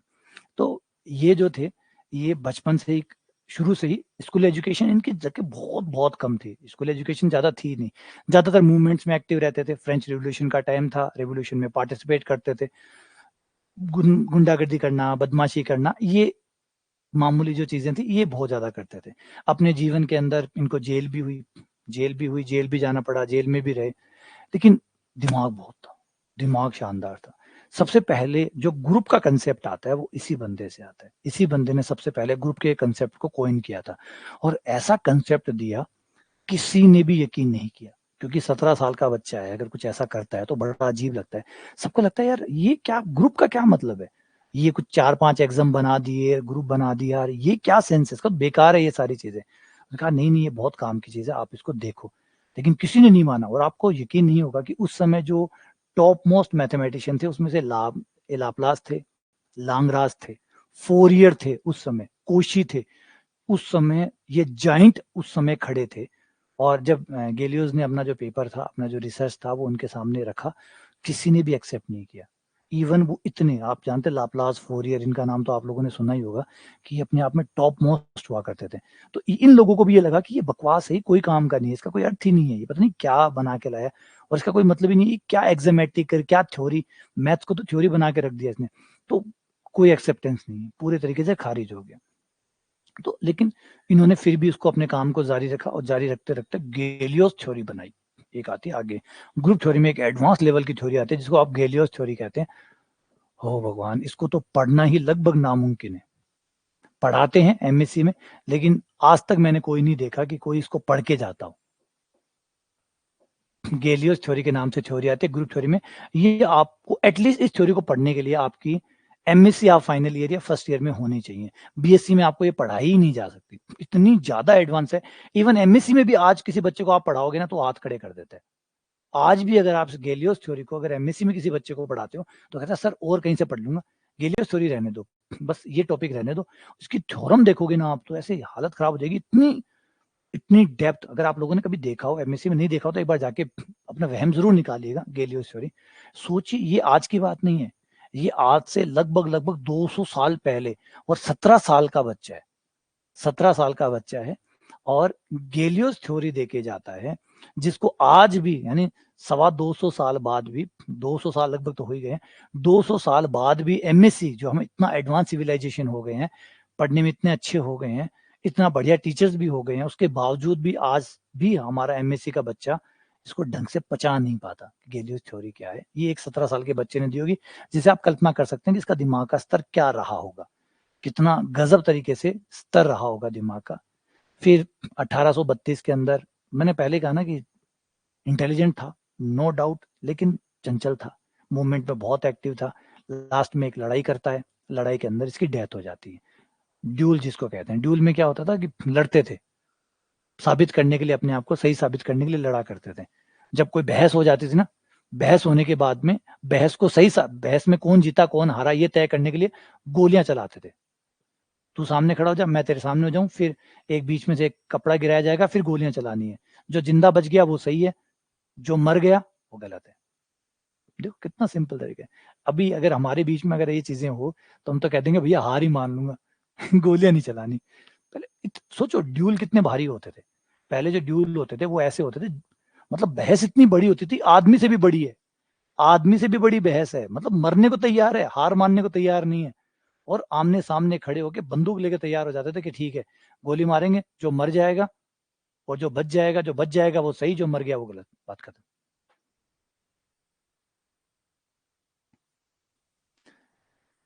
तो ये आती है गैलियोस थ्योरी, है ना। तो गैलियोस थ्योरी जो है वो कमाल की थ्योरी। गैलियोस ने क्या देखा, अब इंपॉर्टेंट बात है, गैलियोस ने देखा क्या। गैलियोस ने देखा कि जब आप इनको तीन बोल रहे हैं ना, जब आप इनको तीन बोल रहे हैं, इन तीन के अंदर भी एक कॉमन चीज है। इन तीनों के अंदर नंबर हो, चाहे इक्वेशन हो, चाहे ज्योमेट्री हो, इन तीनों के अंदर एक बेसिक पार्ट है। जैसे हम कहते हैं कि दुनिया भर के जितने भी इंसान हैं, जितने भी जानवर हैं, जितने भी पेड़ पौधे हैं, सबके सब अंदर के एक कॉमन चीज है कि सब एटम से बने हुए हैं। सब के सब एटम से बने हुए हैं, हर चीज एटम से बनी हुई है। और एटम जो है वो इलेक्ट्रॉन, प्रोटॉन और न्यूट्रॉन से बना हुआ है। प्रोटॉन न्यूट्रॉन आगे जाके क्वार्क से बने हुए हैं। तो हम ये तो मानते हैं कि चाहे दिखने में अलग अलग हो, ऊपर से चाहे आप कितने भी अलग अलग दिखते हो, एक शेर है, एक आदमी है, एक हाथी है, एक पेड़ है, एक पहाड़ है, एक नदी है, दिखने में चाहे हम कितने भी भिन्न हो, लेकिन हमारे स्ट्रक्चर में अगर नीचे जाएंगे तो काफी सिमिलैरिटी है। हम सब एटम से बने हुए हैं, सबके सब एटम से बने हुए। हाँ ये कह सकते हो किसी में हाइड्रोजन, किसी में हीलियम, किसी में नाइट्रोजन, किसी में कैल्शियम, किसी में कुछ और किसी में कुछ रहा होगा, ये अलग बात है। लेकिन बने हमारे जो फंडामेंटल है वो एटम ही है, एटम से ही हम बने हुए हैं। तो ऐसे ही आपके जो नंबर्स है, इक्वेशंस है, ज्योमेट्री अलग अलग है, लेकिन इनके अंदर भी एक कॉमन चीज है, वो है सिमेट्री। एक कॉमन चीज है सममिति, जिसे सिमेट्री कहते हैं। क्या है वो सिमेट्री, थोड़ा सा मुश्किल है, तो मैं इसको सरल भाषा में इसको कर देता हूं ताकि आप लोगों को जरा आसानी से समझ में आ जाए। पहले हम नंबर्स का एग्जांपल लेते हैं। अगर मैं एक नंबर 5 लूं, एक नंबर 5 ले लूं या 7 ले लूं, कोई भी एक नंबर ले लो, मान लो, या 6 ले लो, 8 ले लो, चलो 8 एक नंबर ले लिया, और वो सारी संख्याएं मैं कलेक्ट करूं, मैं वो सारी संख्याएं कलेक्ट करूं जो 8 के प्रति अभाज्य है, 8 के प्रति अभाज्य है, वो सारी संख्याएं कलेक्ट करूं जो 8 के प्रति अभाज्य है, मतलब 8 को डिवाइड नहीं करती हो। तो ठीक है, या यूं बोलिए जिनका जीसीडी, जीसीडी कह सकते हो, ग्रेटेस्ट कॉमन डिवाइजर, महत्तम समावर्त्य 8 के साथ 1 आता हो, वो सारी संख्याएं ले लो। तो पहली संख्या 1 होगी, फिर 2 नहीं होगा, फिर 3 होगा, या सापेक्षिक अभाज्य 8 के सापेक्ष वह संख्याएं जो सापेक्षिक अभाज्य है, उनको लेके एक समुच्चय बना लो। ये समुच्चय बना लिया आपने, 1 3 5 7, 8 के सापेक्ष जो अभाज्य संख्याएं हैं, या अभाज्य संख्या उनको कहते हैं जिनका दो नंबरों का अगर महत्तम समावर्त्य 1 आता है तो उनको आप सापेक्षिक अभाज्य कहते हैं। तो 8 के सापेक्ष जो अभाज्य संख्याएं हैं वो है 1 3 5 और 7। ये नंबर लें और इन नंबरों को अगर आप मोड 8 के साथ संक्रिया है गुणन 8, गुणन 8 क्या होता है, गुणन 8 का मतलब होता है आप दोनों नंबरों की गुणा करेंगे, गुणा करके 8 का भाग देंगे, 8 का भाग देने के बाद जो शेषफल बचेगा वो आपका आंसर होगा, जो शेषफल आएगा वो आपका आंसर होगा। मैं भी ज्यादा डिटेल में नहीं जाना चाहता, जब आप टॉपिक पढ़ेंगे तो समझ में आ जाएगा, अभी तो सिर्फ मैं जस्ट एग्जांपल आपको समझाना चाहता हूँ। 8 के सापेक्ष वो सारी संख्याएं जिनका महत्तम समावर्त्य 8 के साथ 1 आता हो। यूं समझो कि आपको वो सारे नंबर x लेने हैं 8 से पहले पहले जिनका महत्तम समावर्त्य GCD 1 आता हो, वो सारे नंबर आपको यहां लेने। तो 1 और 8 का महत्तम समावर्त्य कितना आएगा, 1 आएगा। 3 और 8 का महत्तम समावर्त्य 1 आएगा। तो वो सारे नंबर आप यहाँ ले लीजिए। और यहाँ 8 के साथ आप देखेंगे तो कुछ चीजें ऐसी है जो यहाँ पे भी नजर आएगी, नीचे और आ जाओ। अगर आप एक समीकरण ले x की पावर 4 माइनस 1 बराबर 0, x बराबर, इस समीकरण को सॉल्व करें, 1 की पावर 1/4 करें तो आपके 4 उत्तर आएंगे, 1 माइनस 1 आयोटा माइनस आयोटा। तो आपके 4 मूल आएंगे, 1 माइनस 1 आयोटा माइनस आयोटा। इन चारों मूलों को आप एक समुच्चय में रखें, जो 4 घात के मूल है, इन चारों को एक समुच्चय में रखें, गुणन की संक्रिया लें तो आप गौर करेंगे कि इसमें भी इन नंबरों में वही गुण है, वही सिमेट्री है जो इसमें है। वो सिमेट्री है कौन सी, उसकी बात करते हैं। रुको, पहले एक बार पहले समझ लो, धीरे धीरे चलने दो क्योंकि मामला थोड़ा सा पेचीदा है, क्योंकि ग्रुप थ्योरी हमने पढ़ी शुरू है ही नहीं अभी। मैं सिर्फ एग्जांपल दे रहा हूँ कि कहाँ फाउंडेशन कितना कॉमन है उसकी बात कर रहे हैं, इतना समझ में आ जाएगा आपको। ज्योमेट्री पे आ जाते हैं। एक आप त्रिभुज ले लीजिए, समकोण, ये सॉरी, एक समबाहु त्रिभुज ले लीजिए, ये समबाहु त्रिभुज है, ये आपने ले लिया, ठीक है। इस समबाहु त्रिभुज को ले लीजिए और इस समबाहु त्रिभुज को आपको एक खांचे में डालना है। ये आपका एक खांचा है, इस खांचे में आपको इस समबाहु त्रिभुज को डालना है। तो आप इस खांचे में इस समबाहु त्रिभुज को कितने तरीके से डाल सकते हैं। तो एक तो हो सकता है ऐसे कैसे उठा के आपने यहां डाल दिया, सेम टू सेम, ए को ए पे रखा, बी को बी पे रखा, सी को सी पे रखा। एक तो आप ऐसे डाल सकते हैं, ठीक है। नंबर 1, पहला तरीका तो ये हो गया आपको कि ए बी सी, ए पर ए को रख दिया, बी पर बी को रख दिया, सी पर सी को रख दिया, ए को ए पे रख दिया, बी को बी पे रख दिया, सी को सी पे रख दिया। एक तरीका ये हो गया। नंबर 2, तरीका नंबर 2 ये हो सकता है कि मैं पहले इसको थोड़ा सा रोटेट कर लूं, ऐसे ए के सापेक्ष इसको रोटेट कर लूं, ऐसे घुमा दूं इसको। घुमाने से क्या होगा, सी यहां जाएगा, बी यहां जाएगा, ऐसे घूमे, ए तो अपनी जगह रह जाएगा, बी और सी चेंज हो जाएगा। तो एक तरीका ये हो सकता है कि ए बी सी, ए की जगह ए आएगा लेकिन बी की जगह सी आ जाए, सी की जगह बी आ जाए,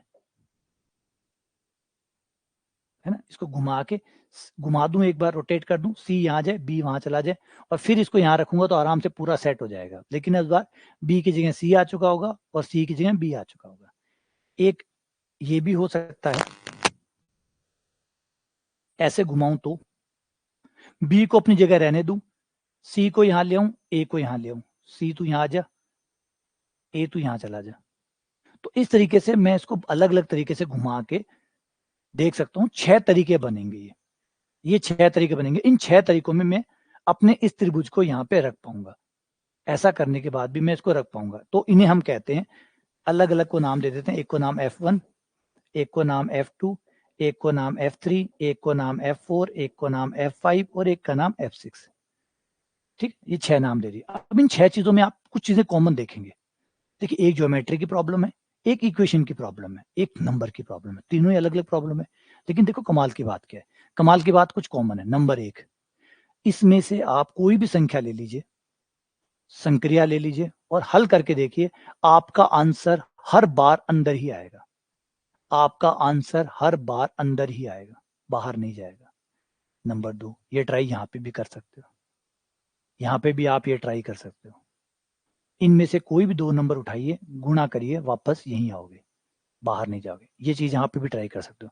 यहाँ पे भी कोई भी दो F1 F2 उठाइए, संक्रिया करवाइए, इन्हीं में से कोई ना कोई आ जाएगा। मतलब पहले मैं इसको ऐसे घुमा दूं और फिर ऐसे घुमा दूं, तो कोई ना कोई इन्हीं में से कुछ ना कुछ बन जाएगा, इन्हीं में से कोई ना कोई बन जाएगा। अगर मैंने F1 का मतलब सपोज करो ऐसे घुमाना है और F2 का मतलब ऐसे घुमाना है, तो F1 F2 दोनों करूंगा तो वो इन्हीं में से कोई ना कोई F के बराबर आ जाएगा, इन्हीं में से ही कोई ना कोई के बराबर आ जाएगा। ये गुण तीनों में पाया गया, जबकि एक तो ज्योमेट्री की प्रॉब्लम है, एक इक्वेशन की प्रॉब्लम है, एक नंबर की प्रॉब्लम है। चलो दूसरी घटना की बात कर लेते हैं। एक दूसरी घटना है, दूसरी घटना ये है कि यहां पर मैं कोई भी दो नंबर लूं, पहले उनकी संक्रिया करूं, फिर तीसरे नंबर को संक्रिया कराऊं, या पहले सेकंड और थर्ड को संक्रिया करा के फिर फर्स्ट को संक्रिया कराऊं, तीनों ही केस में बराबर आएगी। नंबर तीन बात, इन तीनों में ही एक अवयव ऐसा है जिसके साथ किसी को भी संक्रिया करवा दो कोई फर्क नहीं पड़ेगा, तीनों में है। इसमें 1 है, इसमें 1 है, इसमें वो शुरुआत वाला है, ABC वाला। नंबर 4, यहां पे हर प्रक्रिया की उल्टी प्रक्रिया भी आपको मिलेगी। मतलब अगर एक A B C को घुमाता है तो दूसरा C को वापस B बना देगा। अगर आपने एक बार ऐसे घुमाया तो एक बार वापस ऐसे घुमा दो, वापस वही मिल जाएगा। यानी हर प्रक्रिया की रिवर्स प्रक्रिया यहीं पर है, हर प्रक्रिया की रिवर्स प्रक्रिया भी यही है। तो इसका मतलब है ये जो 4 गुण है, ये आपके नंबर्स में भी है, इक्वेशंस में भी है और ज्योमेट्री में भी है। यानी ये जो 4 चीजें हैं, ये पैकेट जो है, ये आपको नंबर्स में भी पाया जा रहा है। इससे कोई फर्क ही नहीं पड़ रहा कि आप समुच्चयों में नंबर्स ले रहे हैं या इक्वेशंस ले रहे हैं या ज्योमेट्री ले रहे हैं, ये 4 रूल फॉलो हो रहे हैं। इसका मतलब है एक फंडामेंटल चीज जो है वो हमारे गणित की कोर में पाई जाती है। हमारे गणित जो है उसके कोर में एक फंडामेंटल चीज पाई जाती है जिसका नाम है सिमेट्री। और ये जो सिमेट्री है इसी का नाम पड़ गया ग्रुप। इसीलिए ग्रुप जो है वो इस बात से आजाद है कि आप नंबर पढ़ रहे हैं या इक्वेशंस पढ़ रहे हैं या ज्योमेट्री पढ़ रहे हैं, आप कुछ भी पढ़िए, आपको ग्रुप मिल ही जाएंगे, आपको ग्रुप मिल ही जाएंगे। इसीलिए हम ये नहीं ढूंढते कि ग्रुप कहाँ काम आते हैं, हम बस ग्रुप पे परमे बनाते हैं, खूब सारी परमे बनाते हैं। हमें पता है ग्रुप काम आते हैं और ग्रुप काम आएंगे ही आएंगे और आते हैं। अगर आप क्वांटम मैकेनिक्स को देखें तो क्वांटम मैकेनिक्स में ग्रुप का इस्तेमाल सबसे ज्यादा होता है। अगर आप केमिस्ट्री को देखें तो केमिस्ट्री के अंदर जो एडवांस केमिस्ट्री है, क्रिस्टलाइजेशन, उसमें ग्रुप थ्योरी का इस्तेमाल होता है। तो बहुत सारी ऐसी चीजें हैं जहाँ पे ग्रुप का इस्तेमाल होके ही रहेगा, क्योंकि ये फंडामेंटल है, ये बेसिक है, ये आपके फंडामेंटल का भी फंडामेंटल है। तो अगर जब आप इसको पढ़ोगे तो आप फंडामेंटल पढ़ रहे हैं, आप बेसिक पढ़ रहे हैं, आप वो छोटी छोटी चीजें पढ़ रहे हैं जिसमें आप नंबरों से आजाद हैं, आप इक्वेशन से आजाद है, आप ज्योमेट्री से आजाद है। आपको कोई फर्क नहीं पड़ रहा कि आज आप नंबर पढ़ रहे हैं या इक्वेशंस या ज्योमेट्री। इसलिए कभी याद आता है, आपने जब भी ग्रुप पढ़ा तो कभी आपको ये नहीं बताया जाता कि ग्रुप में कौन है, आपको कभी भी ये नहीं बताया जाता कि ग्रुप के अंदर कौन है, बस ये कहा जाता है कि अवयव है। कभी आपने अपने टीचर से पूछा कि अवयव कौन, तो अवयव कुछ भी हो सकता है। इसीलिए ग्रुप जो है वो कोई पर्टिकुलर नहीं है कि आप नंबर थ्योरी पढ़ रहे हैं या इक्वेशंस पढ़ रहे हैं या ज्योमेट्री पढ़ रहे हैं, नहीं, ये वो चीज है जो सब पे एक समान रूप से काम करेगी। ये है ग्रुप थ्योरी की ताकत। यहाँ पढ़ने का मतलब है आपको बेसिक। अच्छा, बात करते हैं कि फिर ग्रुप थ्योरी हमारे लिए इतना जरूरी क्यों हो जाता है, ग्रुप थ्योरी हमारे लिए इतना जरूरी क्यों हो जाता है।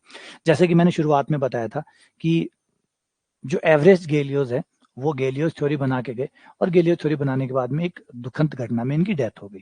डेथ होने के बाद में जो गैलियोस की जो थ्योरी थी वो मैंने पहले भी कहा था काफी एडवांस थी, लेकिन ऐसा नहीं था कि गैलियोस ही एक थे जो उस पर काम कर रहे थे, और भी बहुत सारे मैथमेटिशियन ने उस पर काम करना शुरू कर दिया, जिसमें से एक और था, वो कमाल थे, अद्भुत था, ये तो शानदार थे। इनका नाम है, ये भी वही युवा एज, इनका नाम था नेल्स हेनरी आबेल। 1802 से 1829, यानी टोटल 27 साल, टोटल लाइफ पीरियड 27 साल। और इसने जो किया वो अद्भुत था, वो कमाल था। इन्होंने तो जो किया उसके बारे में कहा जाता है कि आबेल के बारे में उस समय कहा जाता है कि आबेल ने 27 साल की उम्र में जितना काम किया उसको समझने में गणित को 500 साल लग जाएंगे। यानी आबेल ने हमें 500 साल के लिए बिजी कर दिया। आबेल का किया हुआ काम अगर हम उसको समझने में, पढ़ने में, आगे बढ़ाने में करते हैं तो हमें 500 साल लग जाएंगे। 500 साल लग जाएंगे। 27 साल तक की एज में इन्होंने जो किया उसे पढ़ने, समझने और आगे बढ़ाने में 500 साल और लग जाएंगे।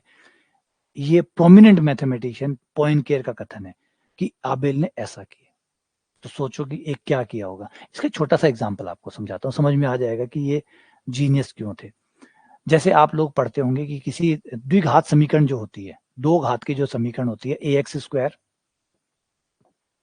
प्लस bx प्लस c बराबर 0 को जब आप सॉल्व करते हैं तो आपके पास सीधाचार्य फॉर्मूला है। आप सीधाचार्य फॉर्मूला जाते हैं, उसमें लगाते हैं -b plus minus under root और आप सॉल्व कर लेते हैं और आंसर abc का मान रखो, आपके मूल आ जाते हैं। ऐसे ही आप किसी 3 घात के समीकरण को लें तो आपके पास कार्डन फॉर्मूला है। आप कार्डन फॉर्मूले को लगाइए और कार्डन फॉर्मूले को लगा के x के 3 मान आपको मिल जाएंगे। ऐसे ही 4 पावर का समीकरण होता है, तो 4 पावर के समीकरण को सॉल्व करने के लिए आपको लगाना होता है फेरारी फॉर्मूला। आप फेरारी फॉर्मूला लगाइए, आपके पांचों चारों मूल निकल जाएंगे। लेकिन यहाँ पे इंटरेस्टिंग बात होती है कि जब फेरारी जगते थे तो ये वो समय बहुत पहले का, लगभग 1700 के आसपास का। तो उसके बाद में जो 5 पावर है उसको सॉल्व करने के लिए बहुत से गणितज्ञों ने ट्राई किया, बहुत से गणितज्ञों ने ट्राई किया, जिसमें से रामानुजन भी एक थे। रामानुजन ने भी अपनी जिंदगी के बहुत बड़ा हिस्सा जो है इस बात पे खर्च किया कि 5 घात की जो समीकरण है वो कैसे सॉल्व हो, उसका फॉर्मूला कैसे बने। जबकि उस समय क्या था, साइंटिफिक कम्युनिटी इतनी डेवलप नहीं थी कि हम ये देख सकें कि कौन सा गणितज्ञ क्या कर रहा है, उसने क्या बना दिया।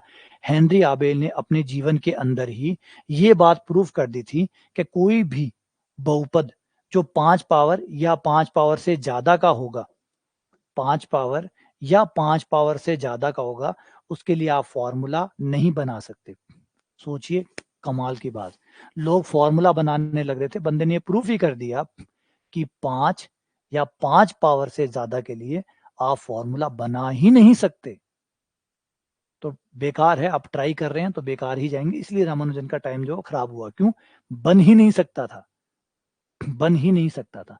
अब ये जो रिजल्ट है सोचने में बड़ा सिंपल लग रहा है, सिंपल नहीं है, अद्भुत है। सोचो, आप क्या डिक्लेयर कर रहे हैं? आप ये डिक्लेयर कर रहे हैं फॉर्मूला बन ही नहीं सकता। तो इसका मतलब है कि लॉजिक कितने स्ट्रॉन्ग रहे होंगे ये बात बताने के लिए कि 5 पावर का फॉर्मूला 1 का बन रहा है, 2 का बन रहा है, 3 का बन रहा है, 4 का बन रहा है, 5 का नहीं बन सकता और 5 से ऊपर का भी नहीं बन सकता। इसको प्रूव करने के लिए बहुत एडवांस मैथ चाहिए होगी। तो इन्होंने जो गैलिलियोस थ्योरी है उसी को आगे इस्तेमाल किया और इसे प्रूव किया। इसको कहते हैं आबेल की इम्पॉसिबिलिटी थ्योरम। आबेल की इम्पॉसिबिलिटी थ्योरम। और इसीलिए आपने कभी देखा होगा कि हम कभी भी 5 पावर के फॉर्मूले की बात नहीं करते, क्योंकि ये बाकायदा प्रूफ है कि 5 पावर का फॉर्मूला नहीं बन सकता और ना ही 5 पावर से ऊपर का बन सकता। यानी बहुपद में 4 पावर मैक्सिमम होगी फॉर्मूला वाइज सॉल्व करने के। सॉल्व करने का मना नहीं किया कि सॉल्व नहीं हो सकती, सॉल्व हो सकती है, लेकिन फॉर्मूला सिर्फ 4 पावर तक का ही बन सकता है। 4 पावर के बाद में फॉर्मूला नहीं बनेगा। समझ में आई बात? जम रही है ये बात कि कितना कमाल का आइडिया था, कितना मतलब शानदार व्यक्ति। लेकिन वही रामानुजन के साथ प्रॉब्लम थी, वही इनके साथ प्रॉब्लम थी। फैमिली पुअर थी, काफी गरीब बैकग्राउंड से था। स्कूली एजुकेशन बहुत कम, जैसे गैलियोस की थी। एजुकेशन बहुत कम थी, आबेल की एजुकेशन कम थी। आबेल का कद का साइज आप ऐसे लगा सकते हैं कि आज मैथमेटिक्स के अंदर पर ईयर जो सबसे बड़ा प्राइज है वो आबेल प्राइज है। जैसे फिजिक्स है, केमिस्ट्री है, इनमें सबसे बड़ा जो प्राइज होता है वो होता है आपका नोबेल प्राइज। नोबेल प्राइज सबसे बड़ा प्राइज होता है। वैसे ही गणित के अंदर सबसे बड़ा प्राइज आबेल प्राइज है। तो सोचो, 27 साल के लड़के के नाम पे मैथ का सबसे बड़ा प्राइज दिया जाता है, जिसको कहते हैं आबेल प्राइज। और आबेल प्राइज उसी को दिया जाता है जिसने मैथ्स के अंदर कोई एकदम हटकर कुछ किया हो, कुछ कमाल किया हो, कुछ आउट ऑफ द बॉक्स कुछ ऐसा किया हो, उन्हीं को ये आबेल प्राइज मिलता है। तो सोचो कि कितना बड़ा प्राइज इनके नाम पे दिया जाता है। तो आप समझ सकते हैं कि कितना कमाल के मैथमेटिशियन रहे होंगे और क्या रहा होगा, यानी एज जो है जस्ट ए नंबर, जब कहते हैं ना आप एज जस्ट ए नंबर, तो age really just a number, है ना। तो जैसे रामानुजन के बारे में हम कहते हैं कि रामानुजन जीनियस थे, हाँ रामानुजन बिल्कुल जीनियस थे, लेकिन ऐसे जीनियस और भी पैरेलली बहुत सारे हैं, और उसमें से 4 जो है ना, टोटल 4 है मेरे जो फेवरेट है, उसमें से एक गैलियोस, ये बच्चा शरारती बच्चा, एक ये मेरा फेवरेट है, कमाल है ये, इसके बारे में ज्यादा जानने को नहीं मिलता क्योंकि है नहीं। दूसरे हैं आबेल, इनके बारे में तो जितना पढ़ो उतना कम है। और तीसरे हैं हमारे Riemann, brain heard Riemann, Riemann को भी आप पढ़ो तो मतलब कमाल है वो बंदा। एक रीमान, वो भी छोटी उम्र में 32 साल की उम्र में उनकी डेथ हो गई थी। चौथे रामानुजन है ही। तो ये चारों के चारों आदमी जो थे कमाल थे। एक इंस्टांस आता है जहाँ पे गेलियोस और आबेल, गेलियोस और आबेल जो थे वो लगभग एक दूसरे से 15 किलोमीटर की दूरी पे थे।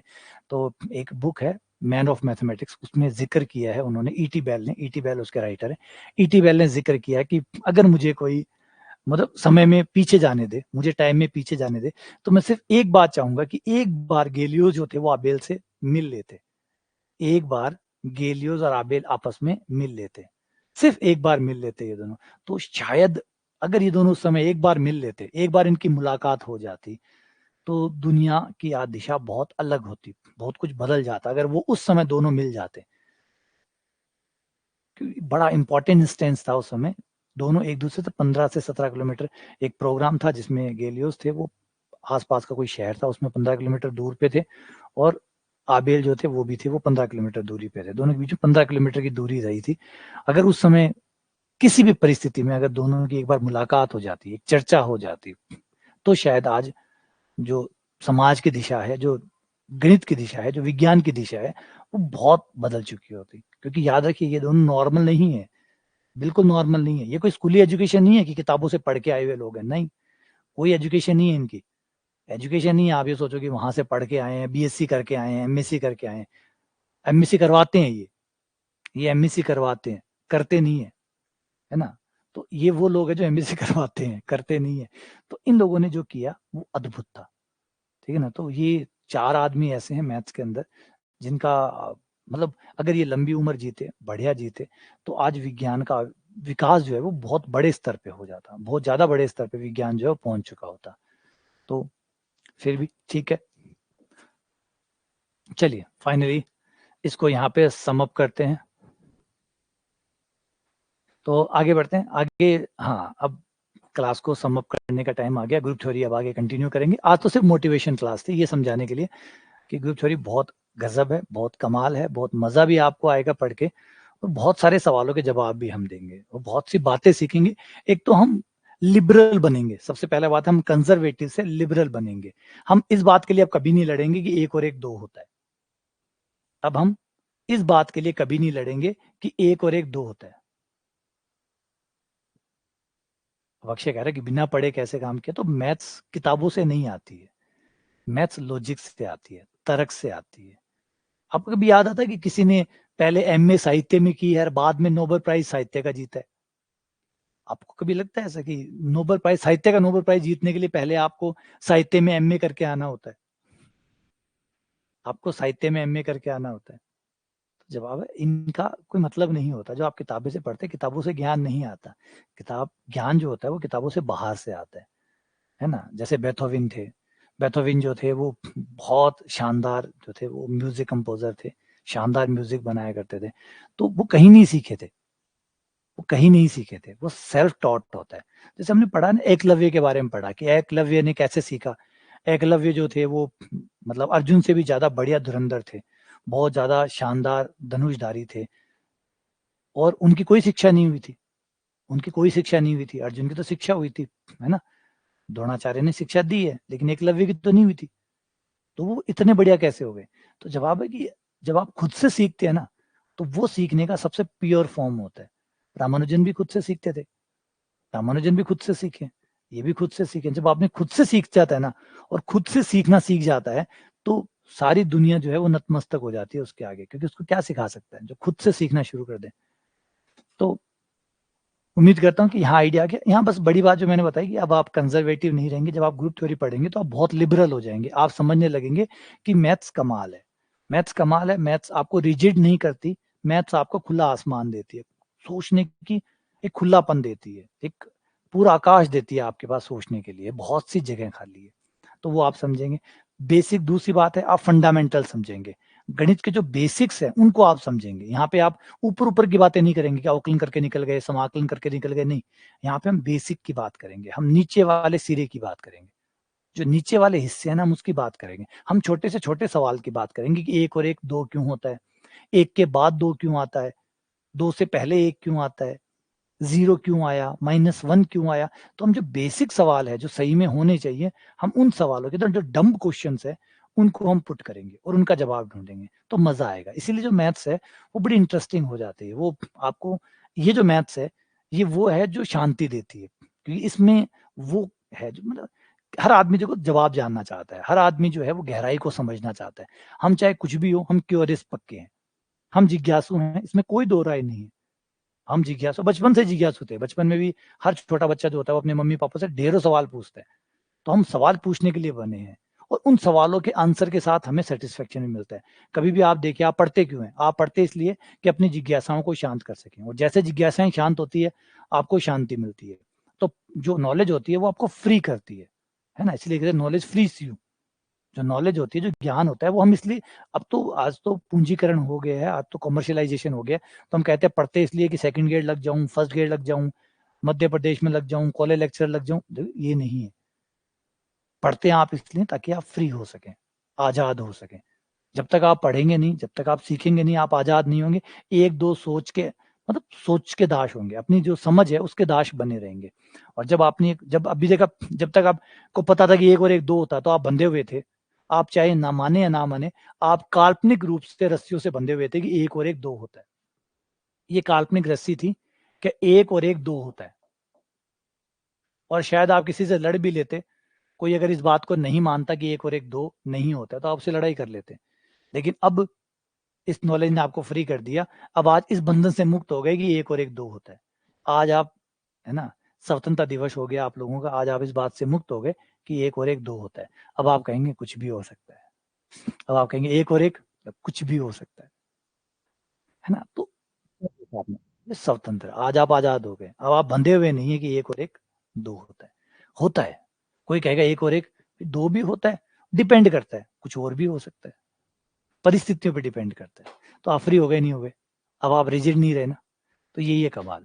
तो चलिए फाइनली इसको खत्म करते हैं और बात करते हैं हमारे एक लास्ट कथन की जो मुझे बहुत सुंदर लगता है। इसके बारे में एक बार बात कर लेते हैं। मुझे वॉरेन बफेट का एक कोट है जो मुझे बहुत सुंदर लगता है। नॉर्मली जो भी बच्चा कॉम्पिटिशन की तैयारी करता है वो कोशिश करता है मैं और स्मार्ट हो जाऊँ, मैं और स्मार्ट हो जाऊँ, मैं सबसे स्मार्ट हो जाऊँ।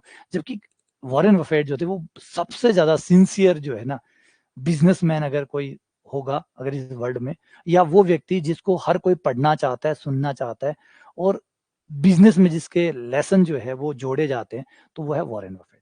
तो वॉरेन बफेट की बहुत सुंदर बात है जो बहुत गहरी है। नॉर्मल आदमी स्मार्ट होने की कोशिश करता है। तो उन्होंने कहा है we do not have to be smarter than the rest. हमें बाकी लोगों से स्मार्ट नहीं होना है। मूर्खता बस हम यही करते हैं कि हम बाकी लोगों से स्मार्ट होने की कोशिश करते हैं। नहीं, जो ज़रूरी है वो we have to be more disciplined than the rest. आपको बाकी लोगों से ज़्यादा अनुशासित होना है। बस आप अनुशासित रहें। प्रॉब्लम पता है क्या है? स्मार्टर की प्रॉब्लम नहीं है, स्मार्टनेस की प्रॉब्लम नहीं है। दुनिया में जिस चीज़ की कमी है वो है डिसिप्लिन की। अनुशासन की सबसे बड़ी कमी है। मैंने बताया था कोर्स शुरू होने से पहले कि 100 बच्चे अगर कोर्स लेते हैं, तो मुश्किल से सिर्फ 2-5 ही बच्चे ऐसे होते हैं जो कोर्स को पूरा करते हैं। लेते उसमें से 95 छोड़े ऐसा नहीं कि वो कमज़ोर है सारे, नहीं, बहुत स्मार्ट बच्चे भी हैं। बहुत-बहुत स्मार्ट बच्चे जिन्होंने कोर्स बीच में छोड़ दिया बोला ठीक है बाद में देखेंगे, बाद में पढ़ेंगे, बाद में करेंगे। जैसे खरगोश वाली पढ़ाई है ना कहानी आपको, खरगोश और कछुए वाली। खरगोश बेहतर था, लेकिन जीता कौन? डिसिप्लिन। जीता कौन? डिसिप्लिन। हमें ये लगता है कि स्मार्टर जीतता है, लेकिन गलत है। स्मार्टर नहीं जीतता, डिसिप्लिन जीतता है। आप डिसिप्लिन रहिए, आप अनुशासित रहिए, फिर आप स्मार्ट हैं, नहीं हैं, कोई फ़र्क नहीं पड़ेगा। आप बड़ा कुछ कर जाएँगे।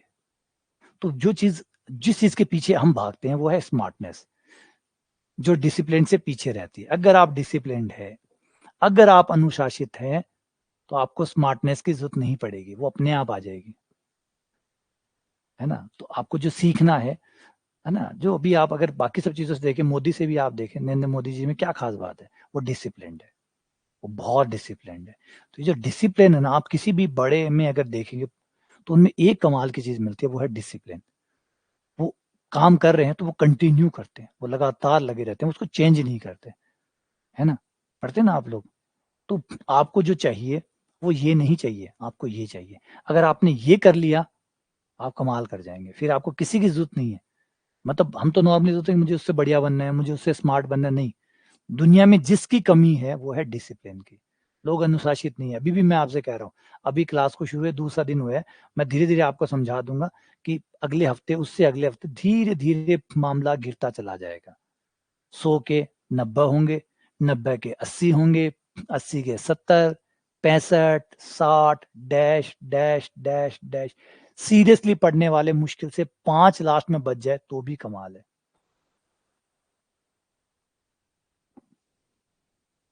ठीक है ना। तो मैं किसी के एंटी नहीं हूँ, ना मैं किसी के पक्ष में हूँ, मैं गणित का बंदा हूँ। ना मैं किसी के विरोध में होता हूँ, ना मैं किसी के पक्ष में होता हूँ। मैं सेम समय दोनों स्थितियों में रह सकता हूँ।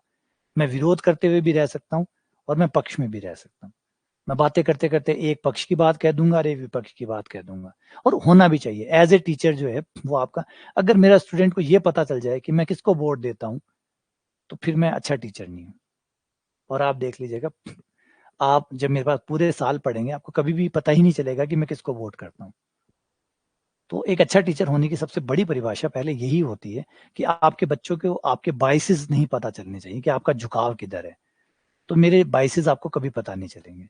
आपको हमेशा यही लगेगा कि सोमवार को तो बीजेपी को दे रहे थे, बुधवार को कांग्रेस को दे रहे हैं, बृहस्पतिवार को बसपा समझ में आ रही है इनके, और बुधवार शुक्रवार तक आते आते इनको सपा समझ में आने लग गई। लास्ट तक आप कंफ्यूज रहेंगे, है ना। वो जरूरी है, वो इम्पोर्टेंट भी है। वरना क्या होता है कि एज ए टीचर जो होते हैं, हमारे बच्चे बहुत सारे रहते हैं, तो उनका झुकाव भी मेरी तरह हो जाएगा, जो कि नहीं होना चाहिए। आप स्वतंत्र है अपनी सोच के लिए, वही होना चाहिए। ठीक है। तो उम्मीद करता हूँ कि आप लोग डिसिप्लिन रहेंगे, अनुशासित रहेंगे और मुझे गलत साबित करेंगे। सबसे बड़ी बात है, आप मुझे गलत साबित करेंगे। ये नंबर 100 से 5 पे नहीं आएगा, 100 से 5 वाला नंबर नहीं होगा। ठीक है ना। आज इस बार आप धारा चेंज करेंगे। हाँ, जो बाकी सब जान जाएंगे धीरे धीरे जो मिलेंगे। तो चलिए, अब कल से हम ग्रुप थ्योरी स्टार्ट करेंगे। बहुत स्लो चलेंगे ग्रुप थ्योरी के ऊपर, क्योंकि बहुत गहरी चीज है, अच्छे से पढ़नी है। ग्रुप थ्योरी अच्छे से पढ़ लेंगे तो आपको मजा आने लग जाएगा। और मेरा मकसद है, एक बार आपको मजा आने लग गया ना, तो फिर गणित छोड़े नहीं छूटती। गणित वो सब्जेक्ट है, अगर एक बार मजा आने लग गया ना, तो आप छोड़े भी नहीं छुटा सकते, छोड़े भी नहीं छुटा सकते। बस आपको एक बार मजा देना है, खाली एक बार आपको मजा आने लग गया, फिर मेरा काम पूरा हो गया। फिर आप भागे भागे अपने आप ही तो क्लास में पहुंचोगे, अपने आप ही सब चीजें करोगे। मुझे कुछ नहीं करना, मुझे तो बस एक बार आपको ये रस पान कराना है। एक बार आपको ये रस मिल जाए, उसके बाद तो देखो आप अपने आप भागे भागे आओगे। मैं क्लास लूंगा, सर क्लास कब है, कब लोगे, आप फिर भाग भाग के आओगे, फिर मुझे जरूरत नहीं पड़ेगी। तो बस मुझे सिर्फ एक बार आपको ये मजा देना है। तो बस उसी की शुरुआत करेंगे कल से। कल से हम, अभी तो मोटिवेशन था आज का, तो कि भी क्या होता है ग्रुप थ्योरी और क्या होता है सेट्स एंड रिलेशन, ये मैं समझाना चाहता था। अब कल से हम रेगुलर बेस पे आ जाएंगे। हमारे, मेरे पास रेगुलरिटी की प्रॉब्लम रहती है, तो हाँ, तो कल सुबह हमारी क्लास जो होगी वो सुबह हो जाएगी 8 बजे के आसपास, 8 या 8:30, आप टाइम देख लीजिएगा। और दूसरी क्लास हमारी 12 बजे रहेगी।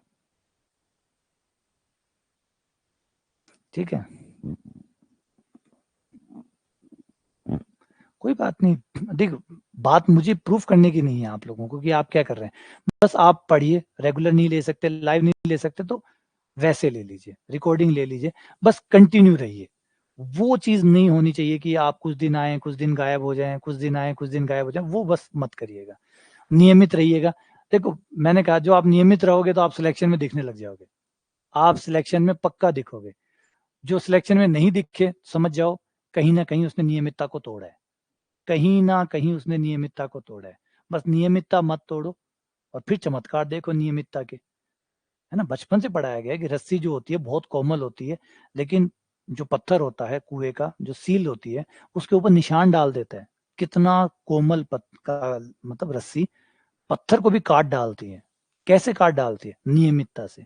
तो नियमितता कितनी खतरनाक हो सकती है, कल्पना करके देखो। कि नियमितता क्या चीज है। आप रस्सी से पत्थर को काट सकते हो, नियमितता ऐसी चीज है ना, नियमितता ऐसी चीज है। तो फिर आज आप रह के देखो नियमित, फिर देखना कमाल क्या होता है। ठीक है, चलो मिलते हैं आपसे कल सुबह, दोबारा बैच में मिलेंगे, फिर और चर्चा करेंगे। ठीक है।